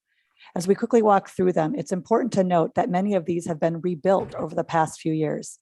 Those rebuilds have included staffing, but also incorporating sustainable workflows for efficiency and putting in place a much needed basic infrastructure to deliver the WSU story to our various constituents in an effective way, all the while using the minimal budget allocated. First, brand management. We have 6 campuses, but one unifying brand. This brand model is unique to WSU and not commonly seen in other systems across the country. For many, when you say brand, they think of a logo. Yes, the Coug head is revered, but brand means so much more. The WSU brand is central to the university's reputation, as well as the promise we make to prospective students.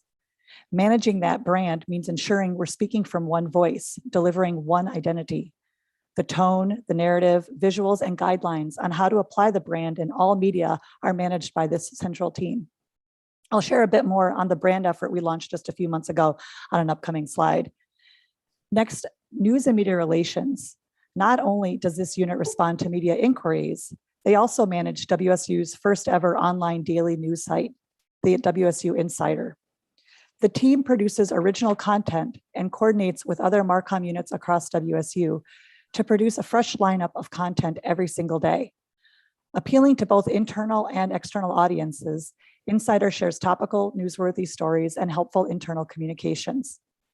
In addition, a curated push email is distributed daily to WSU employees Pacific Northwest Media, and other key influencers across the state and region.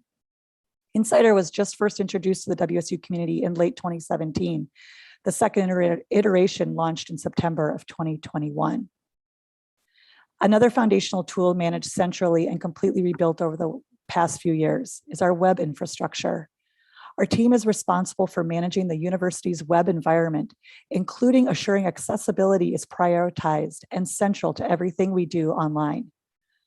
Not only do we provide personalized service for all web users across WSU using an online ticketing system, but we also manage the daily maintenance of WSU's WordPress platform. We have put in place a comprehensive web design system and have built a robust online component library available for use by the entire web community. Weekly trainings are also offered to anyone at WSU. Further, this team is central to executing our digital strategy within our enrollment management marketing program. It's hard to believe, but it's only been the past few years that we actually introduced a digital-first marketing strategy for enrollment management marketing. 3 years ago, we contracted with Carnegie Dartlet to serve as our campaign partner responsible for our media buys and our analytics platform. Though each campus delivers their enrollment management marketing efforts locally, there are many system-wide efforts the central team delivers as well. And as Phil mentioned, we also partner with the Pullman EM team to deliver and execute a campus-specific marketing strategy. Our partnership with enrollment management, system-wide and at a campus level, has become stronger and more collaborative than ever before. Thanks to Vice Provost of Enrollment Management, Saichi Oba, and his enrollment management team, they secured funding for an external perception study and competitive analysis that will help begin to guide our decision-making around marketing campaigns and messaging. This was a much needed, long overdue research need for WSU that's finally coming to fruition. And in fact, we just received the high-level presentation of the findings from Carnegie Dartlet just late last week, and we'll soon get the results from the competitive analysis as well. I also want to briefly call out our social media program. Prior to early 2020, WSU's social media team was one full-time employee focused on an organic posting strategy, primarily for the Pullman campus. We had very limited to none system-wide presence. We doubled the staff from 1 to 2 and rebuilt the program to delineate the system from Pullman, to make informed decisions based on analytics, to introduce video to our channels, to provide tools and guidance to all of the campuses and colleges across the system, and to introduce paid social media campaigns accompanying all of our marketing efforts. Other centralized functions include the Washington State Magazine, the university's alumni magazine, which highlights WSU's innovative research and impact to the state and beyond. With both print and digital components, this tool is essential in reaching our alumni base.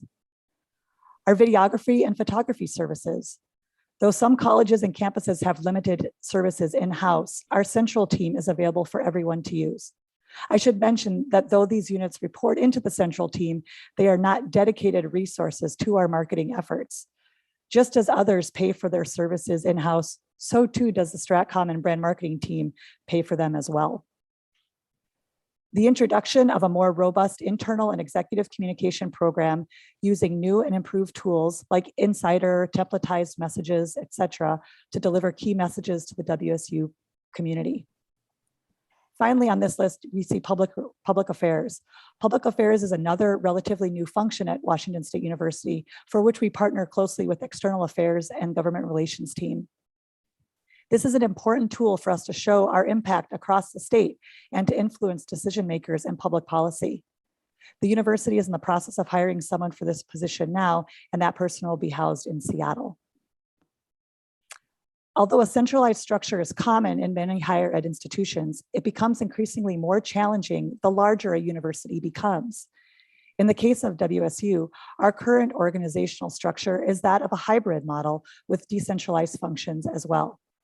The colleges, campuses, and other units across WSU also have Marcom units, as Phil mentioned.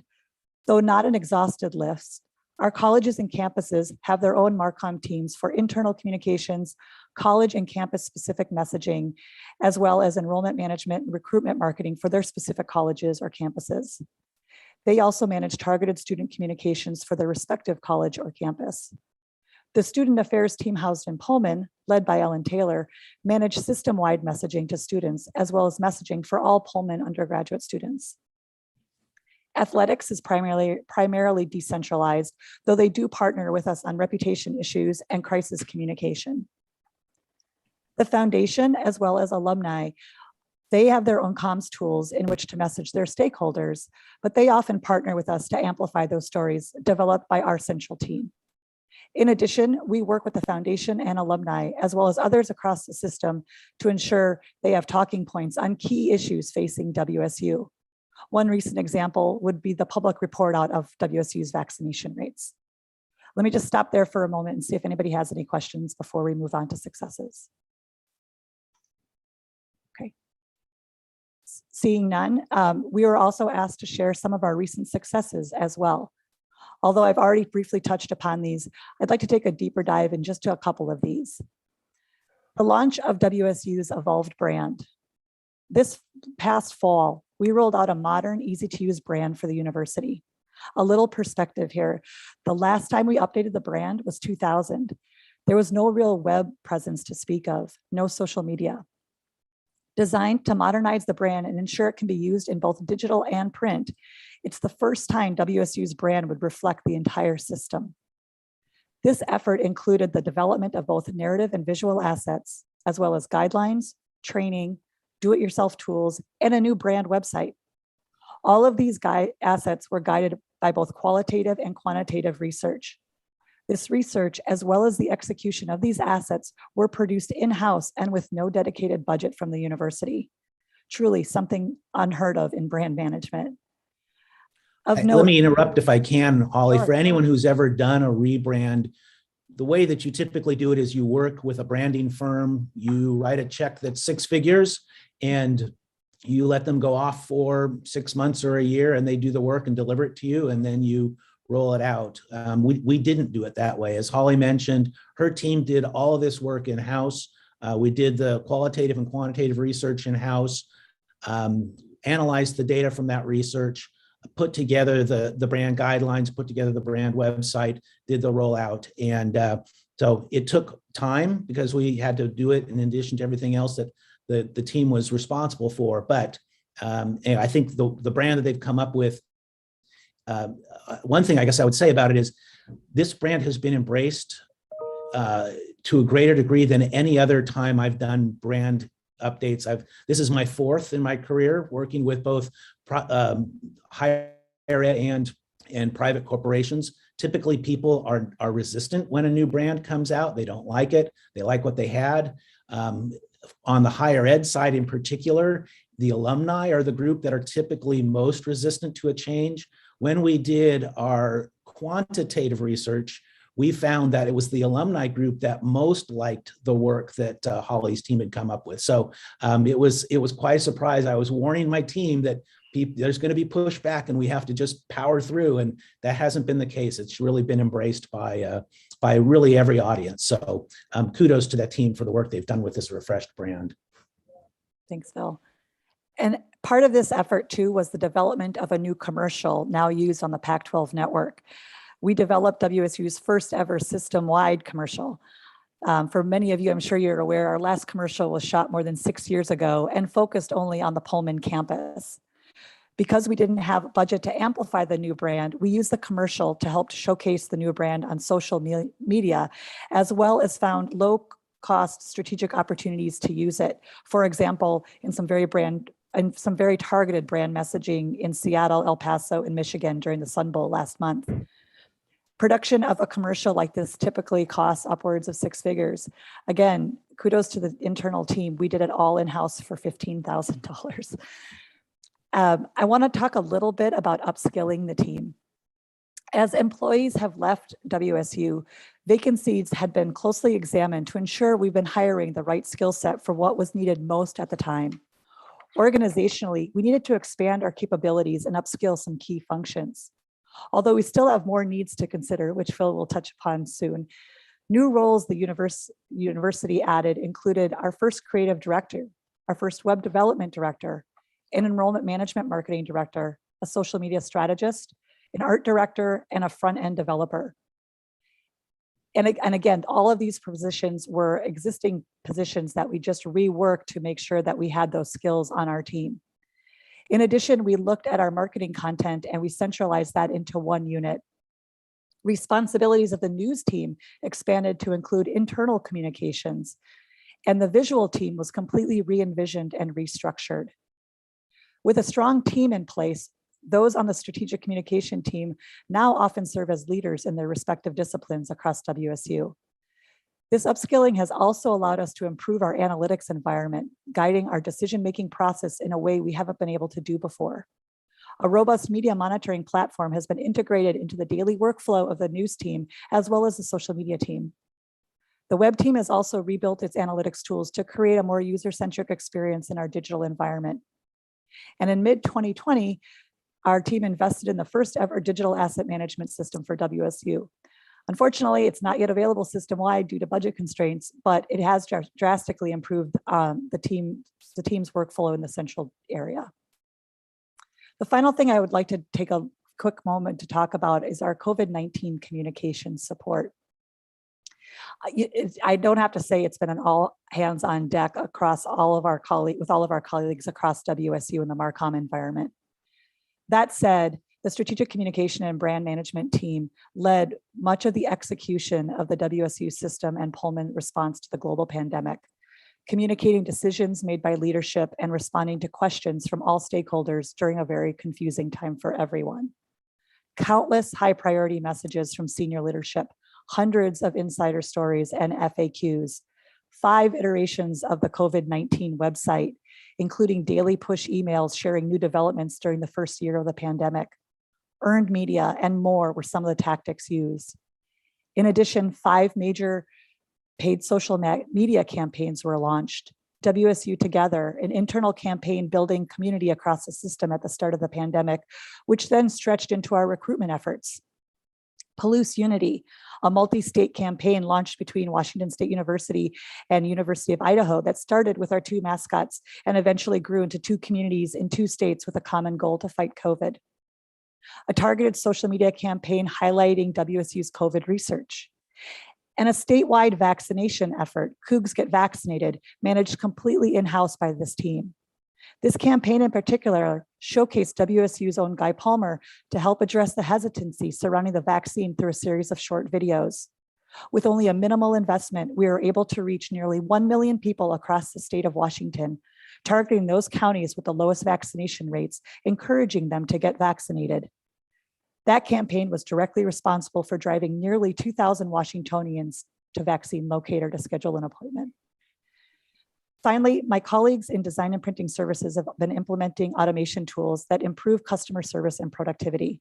These tools, including a cloud-based project management system and online proofing software, now allow for a system-wide reach, thereby expanding their services to all of the campuses across WSU. I'm going to turn it back over to Phil to talk a little bit more about challenges. Sure. Before we do that, I wanted to just highlight one of the bullets that's on the screen here, the partnership with enrollment management.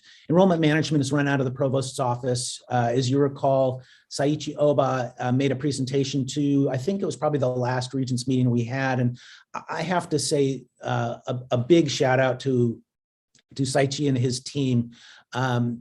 It hasn't always been a partnership. When I first joined WSU back in 2017, I distinctly recall being stopped by the then provost in the hallway, who was happy and a bit frustrated that WSU had finally put together a paper flyer that listed all of the programs that were available at each campus, so that if you were a prospective student and you wanted to study computer science, you could find out where you could go to do that. And he was sort of shaking his head like he couldn't believe it took that long, and it was that painful to get to at least a paper flyer.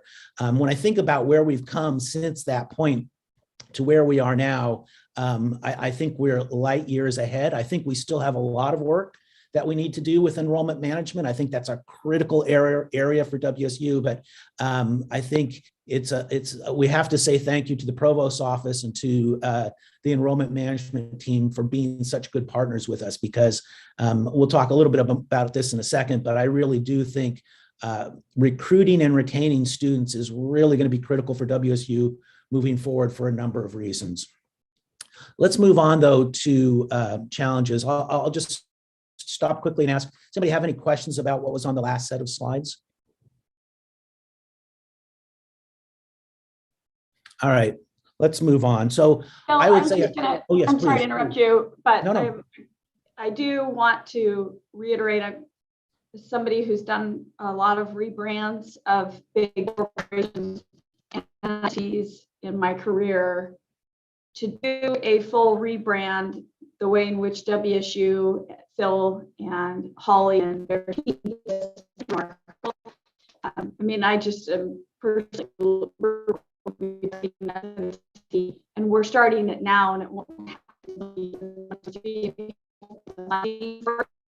so large, we can't get it all in 1 year, both from a resource standpoint and a financial standpoint. So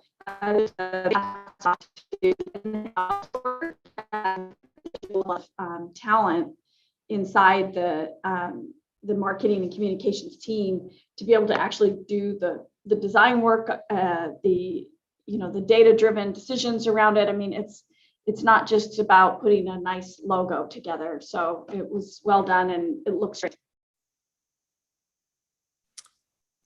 Thank you, Regent Dickinson. You were breaking up a little bit, but Holly, go ahead. What were you going to say? Oh, I was just going to say thank you. Yeah, I appreciate the kind words. So can I just, a quick reaction? I mean, this is a new area for me, but I would just like to compliment Holly on the leadership to build functional excellence. So from an enterprise standpoint, a one WSU standpoint, it takes real leadership to get to the substantial credible talent. And, in the talent wars that we're currently in, I just would like to pass on my recognition and compliments to the team, and hope they understand how much we appreciate all that you're doing. Thank you. Thank you so much for those kind words.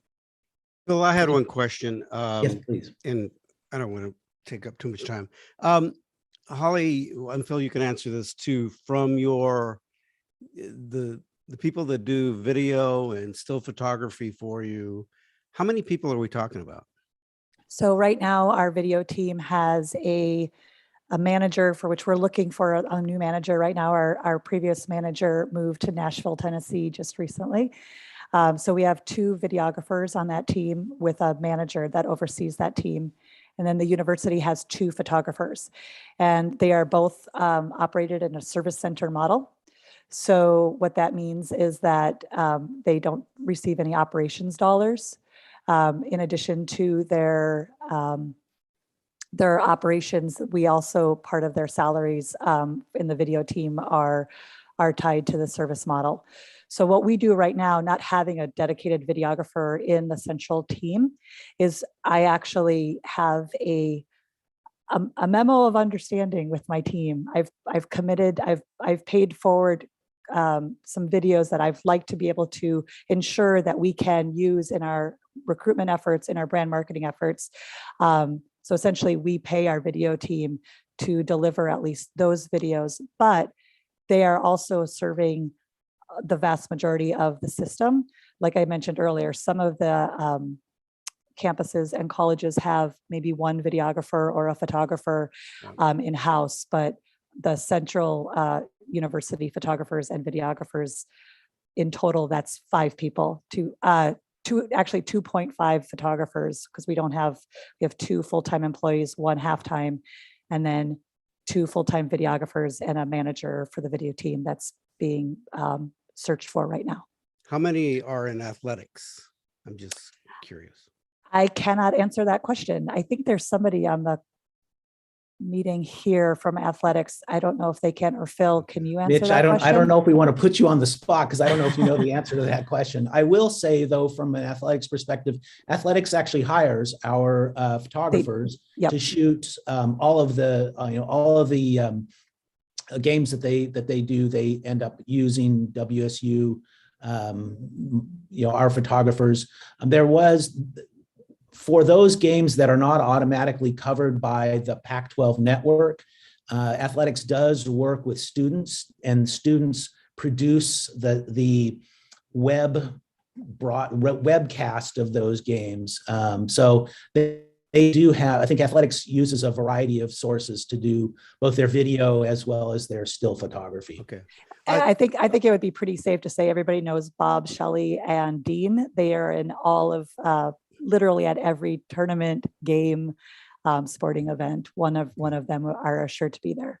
I'll let you continue. I just, one thing I'd like to say is that it's incredible with what you are able to do with what you have, because you don't, you guys are just like coming into, when you're just in recent years talking about being digital first, that just shows you that you've been really far behind. And I hope that everybody understands that. So like I said, you do a lot with a little, and that's incredible. It really is, because I just gotta say, wow. I mean, that's, wow, good job. One thing I can say is, the video and the photo teams are on the road frequently. They are working at all of our campuses across the system, shooting videos, doing great work. And so, yeah, definitely, I agree. And to the point, Regent Cerna, about us being digital first, video is critical if we want to be having a digital presence. And that's why when Holly references having to do basically hiring her own team to work for her, she is agreeing, she's promising to pay for at least 3 videos a month so that we've got good, fresh content that we can provide through our social media channels. Well, it's a critical platform, but it's not the only one that you really need to use. So anyway, but we can talk more about that. All right, thanks. We are almost done. I wanted to focus a little bit on challenges and then talk about some recommendations. Challenges for us really fall into 2 buckets. These are the 2 issues that frankly prevent us from being able to properly amplify those stories, to promote those stories in a way that really sticks in the minds of our audiences. And those 2 categories are budget and staffing. WSU has not made a focused investment in marketing since 2015. 2015 was the year that then President Elson Floyd allocated $1.2 million to promote WSU's 125th anniversary. That money was a generous investment for the 125th anniversary. The team at the time did not spend all of that, and so they ended up using the carry forward for a couple years to do some limited paid advertising in 2016 and 2017.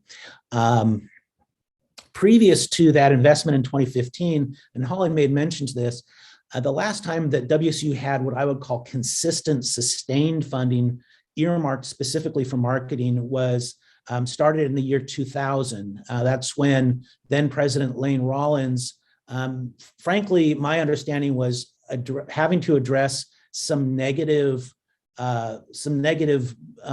issues around the WSU reputation. That was the period of time when WSU had the moniker of the party school, and there was, I think, a lot of work that needed to be done to really try and overcome that. If you remember 2000, the work that was started then, that's where we ended up coming up with the brand, the old brand that Holly referred to. That's when we came up with our tagline, world-class face-to-face.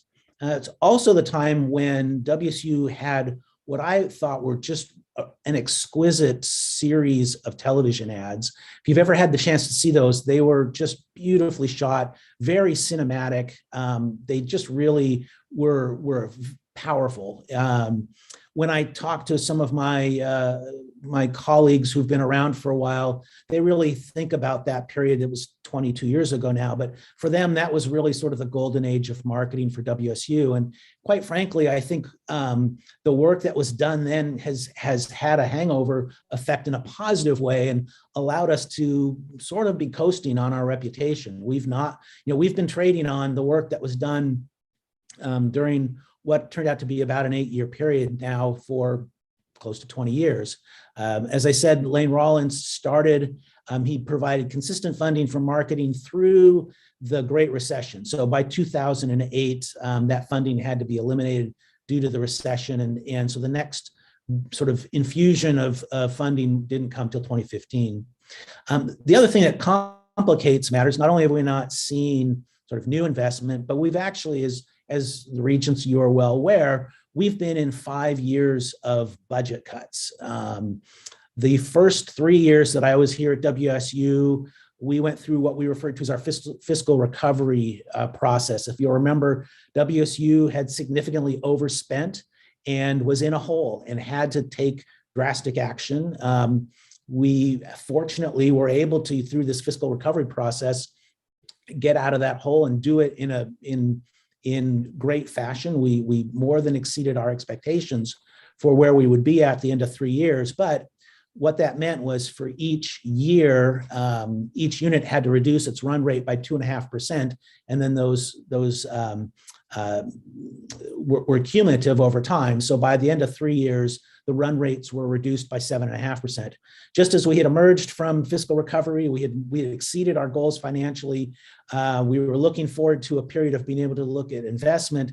That's when, unfortunately, COVID hit. And as a result of particularly some of the early concerns about the impact of COVID on state resources, the state imposed initially what was a 10% reduction in our allocation, and then this last year was 7.5%. So essentially, we have been in cut mode, if you will, for the last 5 years. So with that as background, we already had the question asked, how much money do we have that we can spend on marketing? And that answer is about $180,000 a year, which is a pretty small amount.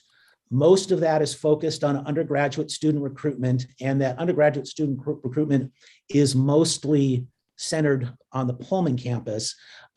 This has been a top priority for me, where I've had to make cuts in other areas to at least maintain that budget over this 5-year sort of cut period, because one of the most important things I think is to have some predictability and sustainability in funding, so that we don't have these sort of seesaw up and downs, that we can actually do some planning over a multiple year period, knowing what our budgets are going to look like.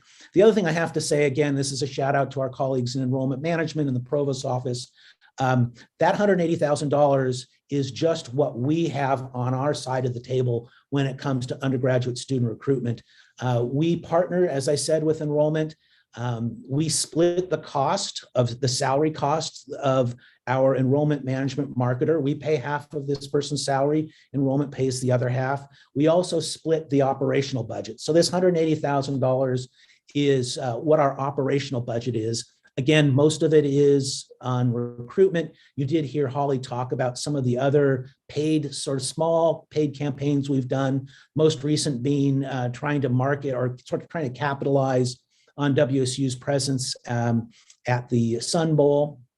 We actually got a positive return on that, which was surprising. We weren't sure what that was going to look like. We actually have students from El Paso, Texas, who have completed the request for more information. So we'll see. We may actually get a student out of that, or one or more students out of that. But when we talk about budgets, it begs the question, how does that compare to other universities? And I'm going to turn it over to Holly. She's been working with, as she mentioned, a higher ed marketing firm called Carnegie. Carnegie did some in-depth work, survey work on this area. And so I'll let her talk about what that survey found.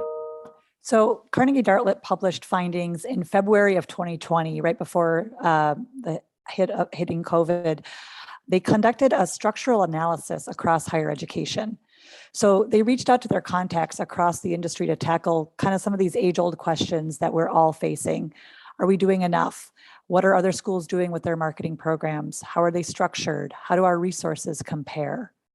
As Phil noted, our central marketing budget is less than $200,000. What we asked Carnegie Dartlet to do was to extrapolate the data from their study to give us a snapshot of the budgets from lookalike universities.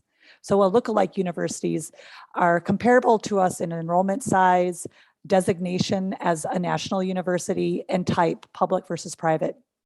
They're also non-religious institutions. So with 32 lookalike universities reporting, budgets range from $2 to $3.5 million annually, or 0.69% of the university's endowments. If you take that formula and you put it toward WSU, assuming that percentage, our budget should be close to $3.4 million. This number is consistent with other data points we researched as well. One thing I will say is you trust the data you receive, but you also need to verify it. Holly and I are also doing separately our own investigation, working with a variety of universities to make sure that those numbers are apples to apples comparison. We're working directly with the Association of Public and Land Grant Universities to verify the Carnegie numbers. We've been in contact with the University of Maryland system, the Colorado State system, University of Missouri, New Mexico, Nebraska. So we're continuing that work just to make sure that that a firm like Carnegie has a vested interest in making sure the numbers look maybe a little bit inflated. So we want to make sure that the numbers are accurate. And then also, it's a great opportunity for us to talk about how we are organized and ask those systems how they're organized. And there may well be good lessons for us to learn there. So we'll continue to do that work. Regent Schauer, looks like you have your hand up. Thanks, Phil. I just really want to demonstrate my appreciation for the presentation so far, and obviously the assessment of the successes and then the challenges. It's challenging for me to allow this moment to pass without just leaning in here and just saying that $181,000 for the size of this university is just astounding to me in the most negative way, not in the most positive way. And I really believe that a market study assessment, one that you and Holly are not having to do on the back of a napkin, or that we're not having to ask a consultant that is working with us, but that this might be outside of their scope of work to do, is really essential, because I think that as a university, we depend on data. We try to look at, Chris is on the line. I love the continual discussion and emphasis around data informed. It feels to me as though we're missing some key data here that would be important for us to be able to help empower your team to have the resources and the tools that you need in order to accomplish the work that we think is going to be even more critical as we start to look at what higher education in the future looks like. The comments that Regent Ramos made about the talent war, we have an enrollment, cliff that we've been talking about. So I just can't emphasize enough from my perspective, the need for us to put our dollars behind this initiative, to first collect data to be able to inform what that number is. I mean, I think it's a huge lift between 181 and 2 to 3 million. It'd be good to understand what that might or should look like as we compare with other like universities, as was already mentioned, and for us to have a good plan, which I suspect you do, in terms of how we would prioritize what those resources are to maximize that investment. So I just felt compelled to just at least say, this doesn't seem right. We need to find a way to fix this as soon as possible. Well, to use a term that President Schultz uses, you did a great job of teeing up the one of the recommendations that will be coming shortly. Regent Blankenship, I see you have your hand up. Thank you, Phil, and well done for you and Holly for setting the table on this. I just wanted to build out of Regent Schauer's comment that will certainly have support for me to have adequate budget for this kind of effort. The one bullet I'd like to see you consider as you go ahead is the tough part about some of the marketing efforts. And I've been in associations with zero budget, so you depended on earned media for everything, right? A lot of people would think they were quite talented and bang out a press release. you know, that's nice to send out a press release, but how do you measure the result? And for me, the result is, did you actually get a story, and did the story say what you wanted it to say? So I think part of the budgeting has to be how can we quantify our effect? Then you can justify the budget pretty easily if you can tell you're moving the needle in your direction, particularly as you open up the public affairs space, and where we will know whether we're having effect when someone well placed like Regent Sims is in a medical meeting in Seattle, and instead of not being mentioned, people are saying, have you seen the great things WSU is doing in Spokane? They need to be at the table here. That's the kind of marketing effect I think we're all looking for. So, you know, thank you for all you've done, and I will just throw out the challenge of, you know, how do we measure the result? Regent Blankenship, I agree completely. And again, I'll use the same line. I think you're helping tee up what we think is going to be our next recommendation. I think anything we do needs to have data so that we can we can inform the decision making, and we can quantify what the need is and determine whether or not we're making an impact. If you can't determine that, you shouldn't be spending the money. Well, and can I just Provost add Chilton, one thing? Sorry. Please. Could I just add one thing to that? I appreciate you bringing that up, Regent Blankenship, too. And that is one of the infrastructure pieces that we did have started to implement over the last couple of years. We are actually have a robust, we've chosen to take those limited dollars that we have in our operations allocation to invest in some of those tools, like a media monitoring platform that manages both all of our externally facing messages through press releases and other stories, as well as our social media. But again, we get these great reports, and to be able to fund to tell more of those stories, that's the part that it's like you're waiting at the start line, waiting for the race to start. So I appreciate those comments as well. Can I just add one thing? And I'm sure everybody kind of realizes this to some extent, but we're talking about a landscape that has changed dramatically, and that is changing. I mean, it's constantly changing, but you know, the days of just sending out a press release and hoping your local paper will pick it up or whatever, I mean, that's gone, because I mean, it's there, but the truth is that you also have local journalism that is facing huge challenges, and there are not enough people, and which is also, you know, a threat to our democracy, all these things.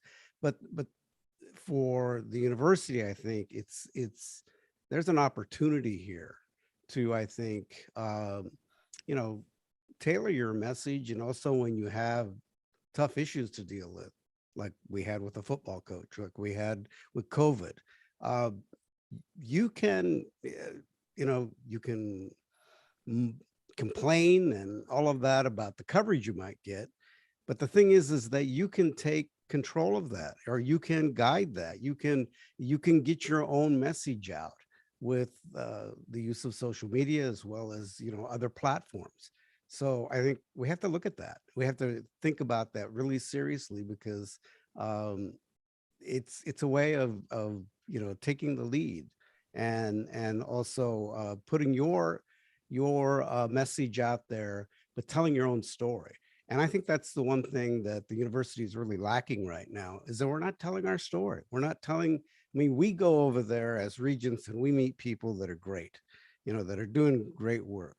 But then what about our students that come from different backgrounds? What are the challenges that they face? How have they gotten there? Those are great stories. And that's a part of, you know, when we're talking about diversity and inclusion and equity and all of those things, that's a way for us to tell a story. We heard some good information today about what efforts are being done here. We need to tell that story so that other people know what WSU is doing. So I just, you know, open the mind about what we need to do here. And I realize it's a challenge, because it's a financial challenge, but let's do what we got to do if we can, as much as we can, to be able to tell our story. And I'm okay. Thank you. Two things, you guys. I'm going to kind of insert myself here. One, John, we're pretty short on time. We're going to run long, which is fine, but this is a really important conversation. So Phil, I think we should move to your recommendations if we can, just so that we can kind of get back on track a little bit from an agenda standpoint. Sure. And it looks like Provost Chilton just had a quick comment she wanted to make. Yeah, just to, one of the things that I think would be useful, and maybe you've already done this going forward, most universities of our size and complexity are decentralized, but we, as you mentioned earlier, we have a lot of marketing, communications, and even production work happening across our schools and colleges and in other units. And it would be useful, not necessarily that you're going to take over all their staff and resources and centralize it, but it would just be useful to have a mapping of what all the efforts are across the system, not just in your particular budget, just so we could ensure that we're coordinating all of the resources. I think that's part of the exercise is a coordination, not necessarily completely centralizing everything, but understanding what each part of the system is doing. Let me move just quickly up, just a quick talk about staffing being a challenge as well. Then we have one other slide, then we'll be done. WSU is missing some key positions. I'll just talk about them at a very high level. One is an enrollment management web designer. When we create recruiting materials for prospective students, our goal is to make those as personalized as possible. That's how we effectively recruit students, is make those materials personalized. And so that requires, in some cases, to create specialized web pages for certain campaigns we might be doing. We don't have anyone who's devoted to doing that to support the enrollment management function. We talked a lot just a second ago about the idea of data analytics. We need to have a data analytics manager who can really look at across the board all of our activities and be able to tell us what is making an impact and where do we need to change course if things aren't being successful. We talked about the brand, the refreshed brand that we rolled out in the fall. We don't have a brand manager or a brand strategist. Ideally, you would have someone whose job it is to think about how do we communicate who WSU is to various audiences. That would be your brand manager. The other thing we could always use is an additional science writer. We have one person right now.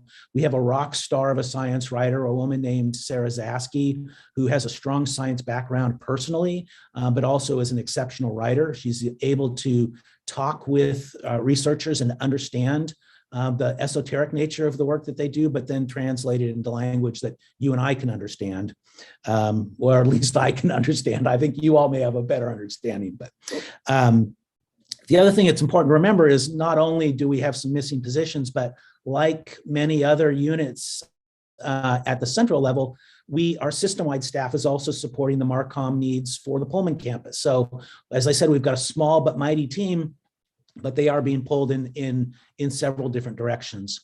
We have 30 staff members, 31 including me, who are supporting strategic communications and brand marketing. Holly, if you want to just give us a quick rundown of how that stacks up with those lookalike universities. Sure. So the universities that are lookalike universities reported an average of 55 to 65 employees on their central team, mirroring the functions of the strategic communication and brand marketing team with only 30 employees. It's important to note too that a reported trend in that study was, regardless of most institutional factors, there was considerable growth in Marcom teams across higher education. In fact, nearly half of all the teams that had been surveyed had seen permanent staffing increases in the 3 years leading up to the survey. And as Phil mentioned, unfortunately, we reduced our staffing levels during that same time. And Provost Chilton, I appreciate you mentioning that. That is a hearty exercise, and that will play well into some of the recommendations that we're looking at trying to accomplish. But understanding that many of those universities also have those hybrid models like us, that central team being 55 to 65 and us being, almost half of that, a little over half of that is quite concerning. So let me quickly just move to recommendations, and that'll be the end of our discussion. So it falls into two different categories. One, first, we believe that we need to fund a 10-year reputation strategy for WSU. This would be, the cost is approximately $350,000. It would provide us with the baseline market research data and ongoing market research data necessary to be able to put together a roadmap for how we talk about WSU, helps us identify if we've got blind spots or weak spots that we need to emphasize, and also gives us, lets us know how we're being perceived by our audiences. Out of that, we believe will be the needs for a consistent, sustainable marketing budget for the system. So once we have that reputation survey in place, we believe it will help inform what the actual dollar amount needs to be for us to achieve our goals. And as Holly mentioned, I don't know that we would be able to use the yardstick that was set by Carnegie, which is a 0.69% of the endowment. I don't know that $3 million is something that we are going to be seeing anytime soon, but we really do need a consistent, sustainable budget, one where we can plan. We won't be able to do everything at once, but if we know what our budget is going to look like over a period of time, will allow us to make plans. And I will just close by saying, as I started, it's really critical. We're at a critical juncture in the history of WSU. Now is the time that we need to look at investing in marketing. As I mentioned, I think we've coasted on our reputation. Fortunately, we have not had strong negatives that we've been having to overcome.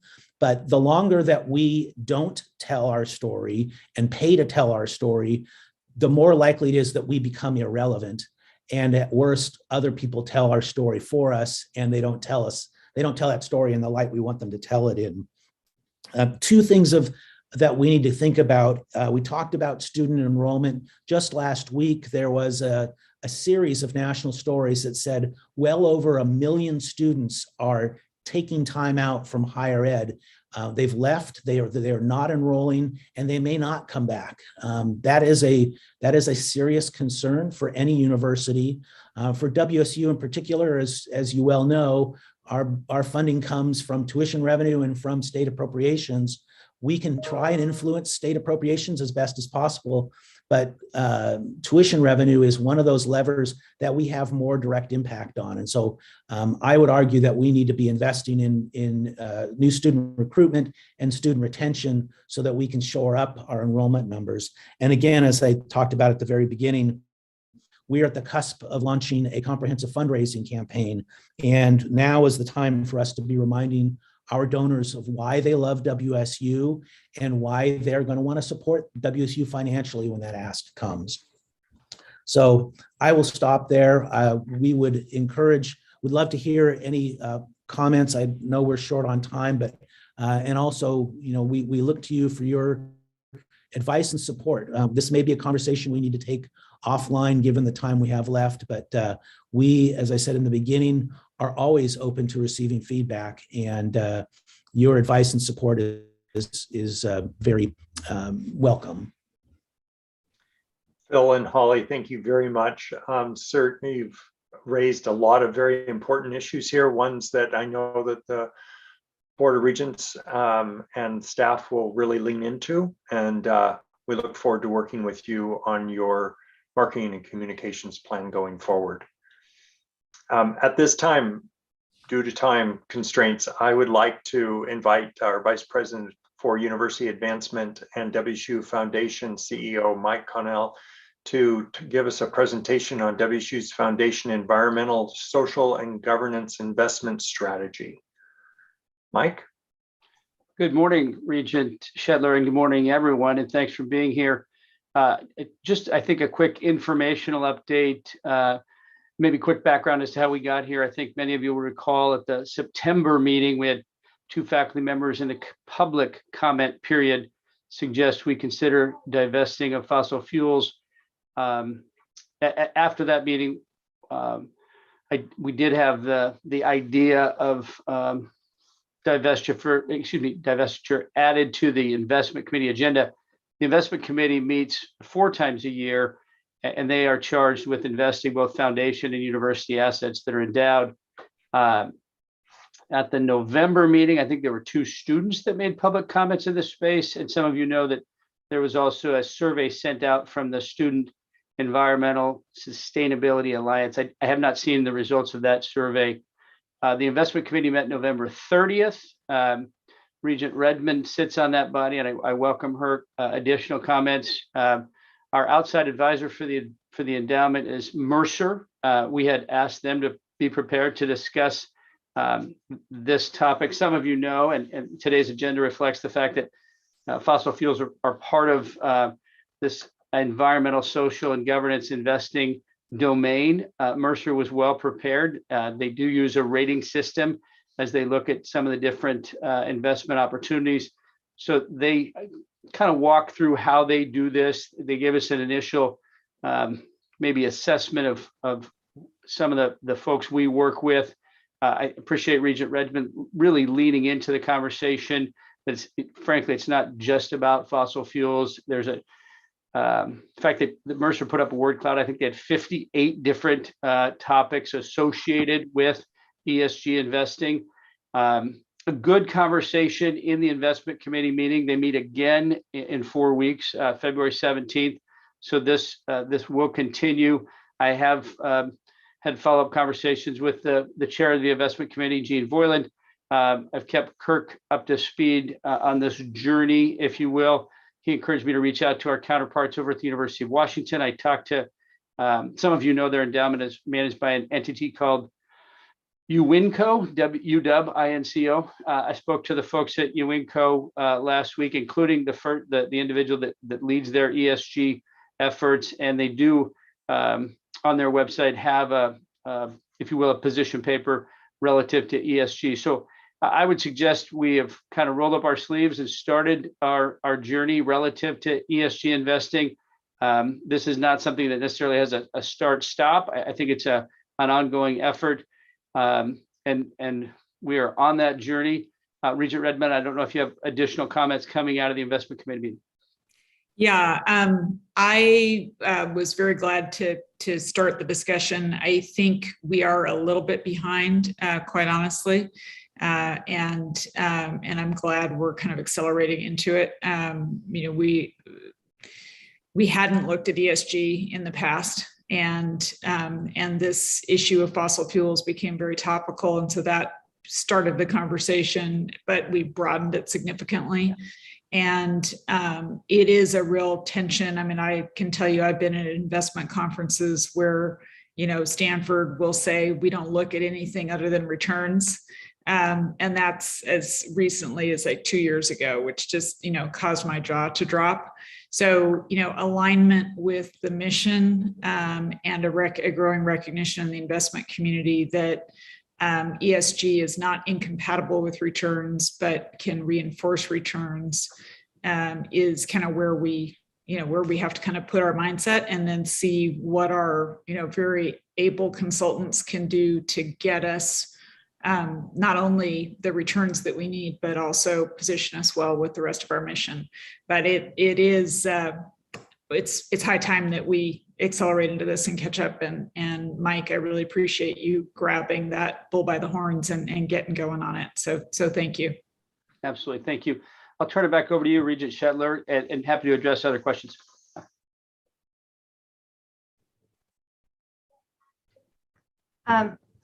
Regent Dickinson, unfortunately, Regent Shetler's he's just lost power, and he's asked that you take over this committee meeting. Good. Well, luckily I just tried to reboot my computer. So can you guys hear me? Okay. Okay. I had half the IT staff zipping around here trying to. So, okay. Other questions for Mike on this topic? I would just say that we will keep the board updated on this as it goes along. This isn't meant to be the single time anybody can say something and after this we don't talk about it. So, but I think given the comments in several of our public open sessions, people need to know we're working on not just the immediacy of fossil fuels, but a longer term set of goals and objectives in this space. So. Thank you, Kirk. Yeah, I mean, I think this, to Regent Redmond's point, I mean, it's time, but it's also something that takes time and thought and intention to kind of get the strategy put together. And because of that, it probably does have a sense of urgency around it, Mike. So. Okay. Anything else on your end, Mike, for the board? Not now. Well, I think that's kind of a loaded question. So. I'll try to answer it in the spirit you intended it, Marty. Not at this time. So. Okay, thank you. Okay, we have one more important thing that I just want to make sure you guys give your full attention to, which is a legislative update from Colleen Kerr. And just from a timing perspective, we have allotted ourselves, 90 minutes. So you're still going to be able to kind of have a reprieve here once we work through getting the opportunity to listen and hear from Colleen and then talk through the action items that are before us. So it'll be our intent to wrap up here at noon so that we have an hour break. So hopefully that gives Colleen a little bit of guidance on her update and then giving us a little time on our action items. Okay, thanks for joining us, Colleen. It's good to have you. Nice to see you. Good morning, everyone. Happy New Year. Let me start by saying that I'm in Seattle, which is on the traditional lands of the Duwamish tribe, which are the first people in Seattle. So it's really lovely to be here. It's nice to see you all. I want to actually start just to address a couple of things from the previous presentation. So public affairs, we started it at WSU in 2014. That was one of the programs that we lost when we did our budget realignment. And so we lost it in 2018. And then what Phil and I did in working together, so that was previously in my office, we were actually able to show through data, through polling and survey data that we did individually and with the group, that it was very successful. Regents, turn into some of the points that you made. We were able to get it started again by actually reallocating money. So it wasn't new investment. It is a joint report to Phil and I. And we had someone for a half FTE for 2020 or part of 2020 and part of 2021. Then with some other changes, we've lost that, but the new director for public affairs will start on February 7th. We are very excited about this. This individual, this young woman will be located in Seattle. It will give us an opportunity to really focus on letters to the editor, opinion pieces, editorial boards. This person works in collaboration with the campus communication directors and with colleges. So wanted to speak to that piece. The other thing I wanted to say is we've actually had tremendous success in impacting the state appropriations. That is something that we also have data to support. That's been a data-informed process. We have about 10 years of polling data that we have done, again, individually, some of it, but also with the state coalition. We have demonstrated that with an emphasis on state government relations, that we now grow, the WSU state appropriation now grows proportionately to the state budget, whereas previously the state budget was growing and the WSU state appropriation was actually declining. So we had a slide that I presented on this to you. I believe it was in May of 2021, and we can go ahead and produce that again. So I wanted to provide that with respect to previous presentations. Let me just say first, I want to talk just briefly about federal, because I know that we've been getting a lot of questions about it. So first of all, the current budget in the federal government is going to run out on February 18th. So we will expect to see a lot of activity around that. There also has been a lot of questions around two things that certainly will impact WSU. One is the infrastructure bill, which did pass, and the other is Build Back Better, which in our opinion, our assessment is likely dead at this time and probably will be. We would expect to see certain portions of it be revisited, but Build Back Better is off the table. With respect to the infrastructure bill, there is a lot of opportunity for WSU. I want to be upfront that one of the issues that we are dealing with is things that were authorized in the infrastructure bill have not been funded. And so we still need to go through an appropriations process. The president should release his budget on March 1st. That will likely be late, but that's going to give us a game plan for where some of these opportunities may sit for WSU, because we'll know what's authorized and then how that is funded. The other thing I wanted to identify, which is a little bit new from the previous Regents meeting, is we have all had a lot of enthusiasm around deep vision, and it is a tremendous opportunity. One of the things that is very exciting about it is that because it's truly a partnership between Washington State University with the Allen School and USAID, we are actually the institution that is responsible for the reauthorization process for the affiliated bill, which is the Global Health Security Act, and we are also responsible for pursuing the reappropriation every year. So there will be a $25 million reappropriation every year, and WSU is the lead entity on that because of the way that the partnership works. So it will be an opportunity for us to increase our visibility with different state agencies and certainly with different members when we consider the coalition of universities and other entities that are a partnership in that grant. Let me go ahead. I will take questions at the end. Let me go ahead and talk a little bit about state relations. So we are on day 11 of the state legislative session. And I said this at our previous Regents meeting, which is that this legislative session to me has felt for several months feels like a biennial session. And I say that to remind us all, it's a 60-day session. It's a short session. Usually we would approach this supplementally, but because there have been some things that the legislature wants to address that have arisen through the course of the pandemic, and because there is significantly more money in the state budget than had been anticipated, and with every revenue projection that has increased, there's a lot of reasons that this feels a lot like a regular session, which means a lot more money on the table, a lot more policy bills on the table. In fact, I believe that there's a record number of bills right now before the legislature and a lot more demands on WSU. Chris Mulick was having an exchange, I think, with, I believe, Provost Chilton and President Schultz were on it, talking about the number of fiscal notes that we have. We are really high up there for this far into the legislative session. We have talked about our legislative agenda. There is not much to report with respect to our legislative agenda because we are only on day 11. I want to remind everybody, though, we do have really important asks. We have a cybersecurity ask, we have a capital ask, and we also have the pharmacy ask. So that's what we are pursuing. But right now, what we're doing is playing defense. We're trying to understand what the lay of the land is. So there are a few things that are really important for us to be aware of. One is anti-hazing legislation. The second is there is a bill to address NIL. So it's the University College Athlete Act. And then the third is an issue which some of our campuses will be more aware of than others, which is the sexual assault nurse examiners bill. I raise those to say there are things that you may hear of in your communities, and there are things that are very active in terms of a legislative environment, and so we are participating in all three of those. In addition to those issues that are specific to WSU, there's also a lot of issues that the legislature is really focused on. Homelessness is a really big one. Behavioral and mental health is another big one. And issues around diversity, equity, and inclusion is the third one. As we've seen in previous sessions, those will take up a lot of attention in the legislature, which can have the opportunity to impact all kinds of legislative requests, but also can very often provide an opportunity for WSU to engage in an issue that we didn't bring forward. So undoubtedly, by the time we talk again, there will be more to talk about in that respect. One thing I want to identify with respect to higher ed, though, is we've talked quite a bit about enrollment, and the state is very focused on enrollment. So Senator Slatter has brought forward a bill that we are pro on and will continue to follow and engage over the course of the session, which is really about increasing enrollment. There's a lot of interest in how can we improve FAFSA participation, how can we improve any type of opportunity for students to have college counseling opportunities when they're in high school, and even what it looks like to pursue a pipeline in the state of Washington. So that bill is active right now. Chris Mulick and I have been talking quite a lot about that, and he's been working with Saichi Oba so that we are providing input from a WSU perspective. I would anticipate something along those lines passes. My hope is that that is a first step from the legislature to support sector-wide enrollment in college education in the state of Washington.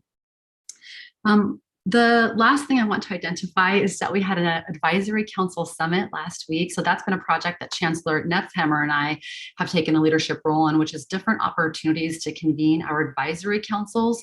The reason I want to flag that for you is it's really important to do that in a legislative session, because they are, and you all are, our ambassadors and our most important, among our most important spokespeople for WSU. So we have some information from that. I can share that with Des. That was last Thursday and Friday. We had hoped for it to be in person. It was largely in a virtual environment, but that is an opportunity to provide some information about the context for federal and state legislative environment and priorities, and then to help empower people to speak on our behalf. I think that also raises the issue that what's happened in Olympia is that we are largely in a virtual environment. We had hoped that it would be more of a hybrid, if not more in person. But when members started showing up with testing protocols, a lot of people were diagnosed with COVID almost immediately and then were sent home. So we are very similar environment to where we were last year. It's a huge loss to not be able to run into people in the halls.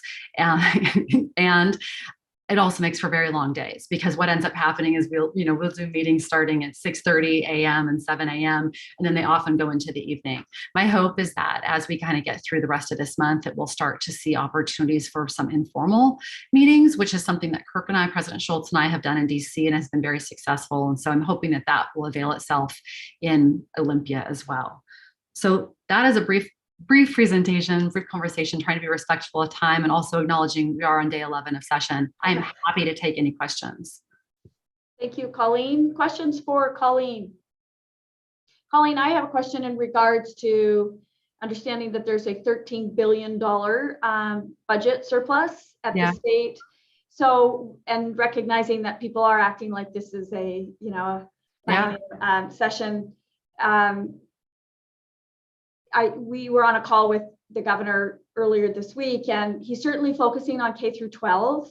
Yeah. But he got pushed a little bit on higher ed, but didn't really give a direct answer. So do you have a sense of where he is at on higher ed and support of higher ed?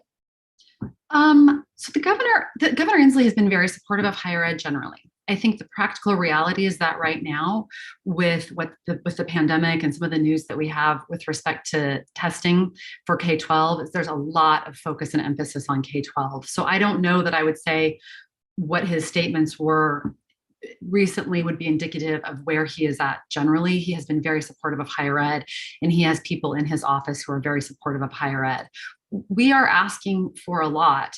I didn't talk about compensation. It's so early to talk about compensation, and it really gets into the details. But we are going to continue working with the governor's office and with Senate leaders so that we are fully funded with respect to our compensation ask, even though this is going to be in the details. Even though we may not solve the issue with respect to the formula in this session, we would like to make sure that our request is fully funded. And that is something that Chris and I have a regular strategy meeting with Stacy, Vice President Pearson, and Kelly Westhoff. The other thing is we want full funding for cybersecurity and for our pharmacy program, and we will continue with that. The last thing I want to say, we're going to work with the governor's office because I think this enrollment package is critically important for us as a sector. It applies to 2 years and to 4 years, and it is something that the state of Washington, it really behooves us to be very serious about. Questions for Colleen, others out there? Chair Dickinson, I just have a couple of comments.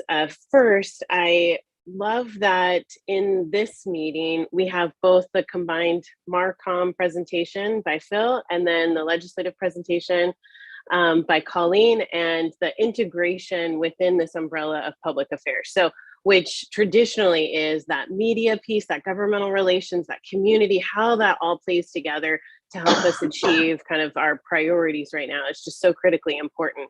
I'm excited to hear the new Director of Public Affairs is coming on board, and obviously the collaboration between both of the teams, Colleen's team and Phil's team. I just really wanted to just emphasize just how successful WSU's program has been in terms of influencing those state appropriations. And I think you spoke to that early on, Colleen, which I appreciate. I think that we do have an opportunity, whether it's in a legislative session or outside of that session, just to continue to be clear about what our priorities are as an organization. And that visibility piece, it just continues to be a priority that I think we need to continue to emphasize. So appreciate the update and report. I am curious how this idea of a surplus will impact the ask that we have on behalf of WSU, particularly around the compensation. So I appreciate you just mentioned that, because I was going to kind of lean in and say, any feedback, that's such a critical part of what we want to try and achieve in this legislative session, if at all possible. So A little early, it sounds like. It's early, but let me say this. This one of the things that I'm really putting my finger on. I think Stacy and I are going to present jointly to cabinet, and I actually think we should present to President Systems Council so we all understand the formula is complicated. And what has happened because the formula is complicated is that I think the policy conversation we have tended, we as a sector, not just SWSU, we as a sector have tended to address it biennium versus biennium. I think that if we can start to find a way so that we all understand it, then we can address it over time. And that's what we want to start to work toward. Because with this much money on the table, we should be solving it so that we can take that off the table and work toward other investments. Colleen, can you do just a quick, what's going on? You mentioned name, image, likeness, and also, God, suddenly just I'm having a senior moment here. The other thing you mentioned, hazing. I'm sorry.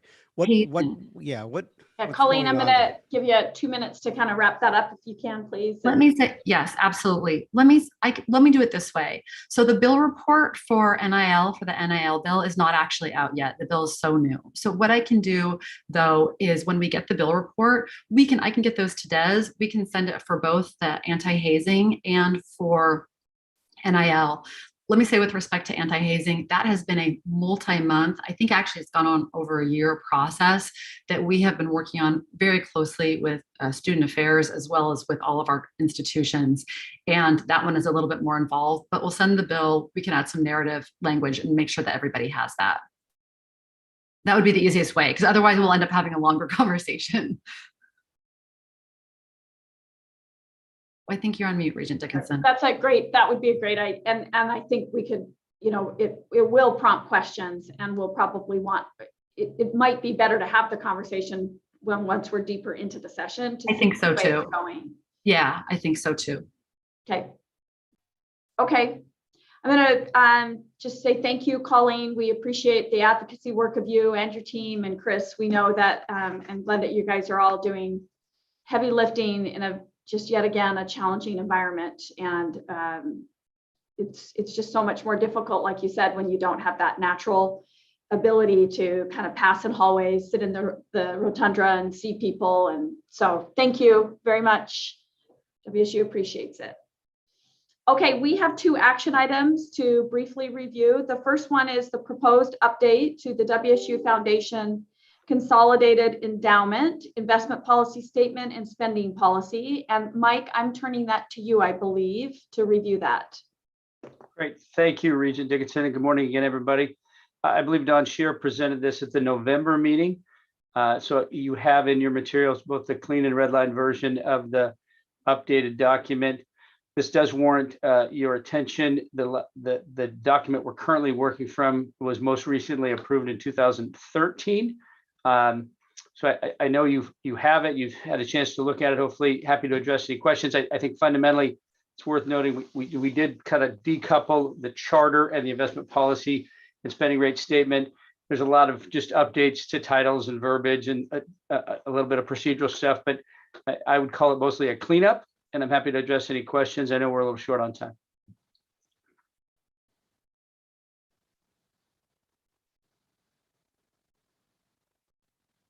Okay. I think back to you. Anyone? Okay, well, we will be looking for that to take a vote on that tomorrow. Excellent. Thank you. Next action item is facility name recognition, the athletics indoor practice facility naming. And I believe Stacy's on the call with us here, and she's going to talk to us about that. Yes, greetings. We have a request from athletics to name the new indoor practice facility, the Taylor Sports Complex, seeking Regents' approval for this name, as the Taylor family has now paid off a $7 million pledge for this project. And at the time of their agreement, this gift was projected to cover over a third of the project cost. And while we haven't determined the final project cost, WSU wishes to honor the terms of the gift and name the facility for the family. And this request has been approved by Regents Policy, the Facilities Naming Committee, and by President Schultz. I also have, I see that Mitch Straub is here, and he may have some additional information to share with you. He's the Deputy Director of Athletics for the Cougar Athletics Fund, and so very pleased about this gift and this opportunity. Thanks, Stacy. As she mentioned, Washington State Athletics is recommending that we name the indoor practice facility the Taylor Sports Complex. For those who don't know, Scott and Lisa Taylor are among the most generous supporters of Washington State University in our entire history. Along with another donor, after they made their most recent commitment, we leveraged their gift in a facility matching campaign over the summer. And thanks to their philanthropy, the Taylor gift ended up inspiring $23 million in gifts over a 6-month period. Since their initial gift to the project, athletics had only had 7 seven-figure gifts in our history, and we've had 9 since then. So as we continue to expand both our donor base along with our principal gift program, we believe appropriate recognition is an important piece of the puzzle and appreciate your guys' consideration. Thank you, Mitch. That's really exciting. Good stuff. So any questions, comments at this time for Stacy or Mitch? Okay, well, we will look forward to bringing that forth tomorrow for a vote. Thank you. Okay, everyone, we're going to get back on track here, and we're going to take a break. You all have we all have our concurrent meetings that will be occurring at 1 o'clock to 2:30. So Student Affairs and Life Committee, the Research and Academic Committee, and then the Institutional Infrastructure Committee will be meeting from 1 to 2:30. And you all should have your independent invitations for that. If you need any assistance, Des is happy to assist you guys on what that looks like. So go stand up, jog, walk around the block. And I just would like to say thank you very much to our presenters this morning. Really good, thoughtful stuff that has, I think, all of us thinking about a lot of things at the moment. So great job, and we'll see you all back together. We will collectively be back together for finance and compliance at 2:45. Thanks, everyone.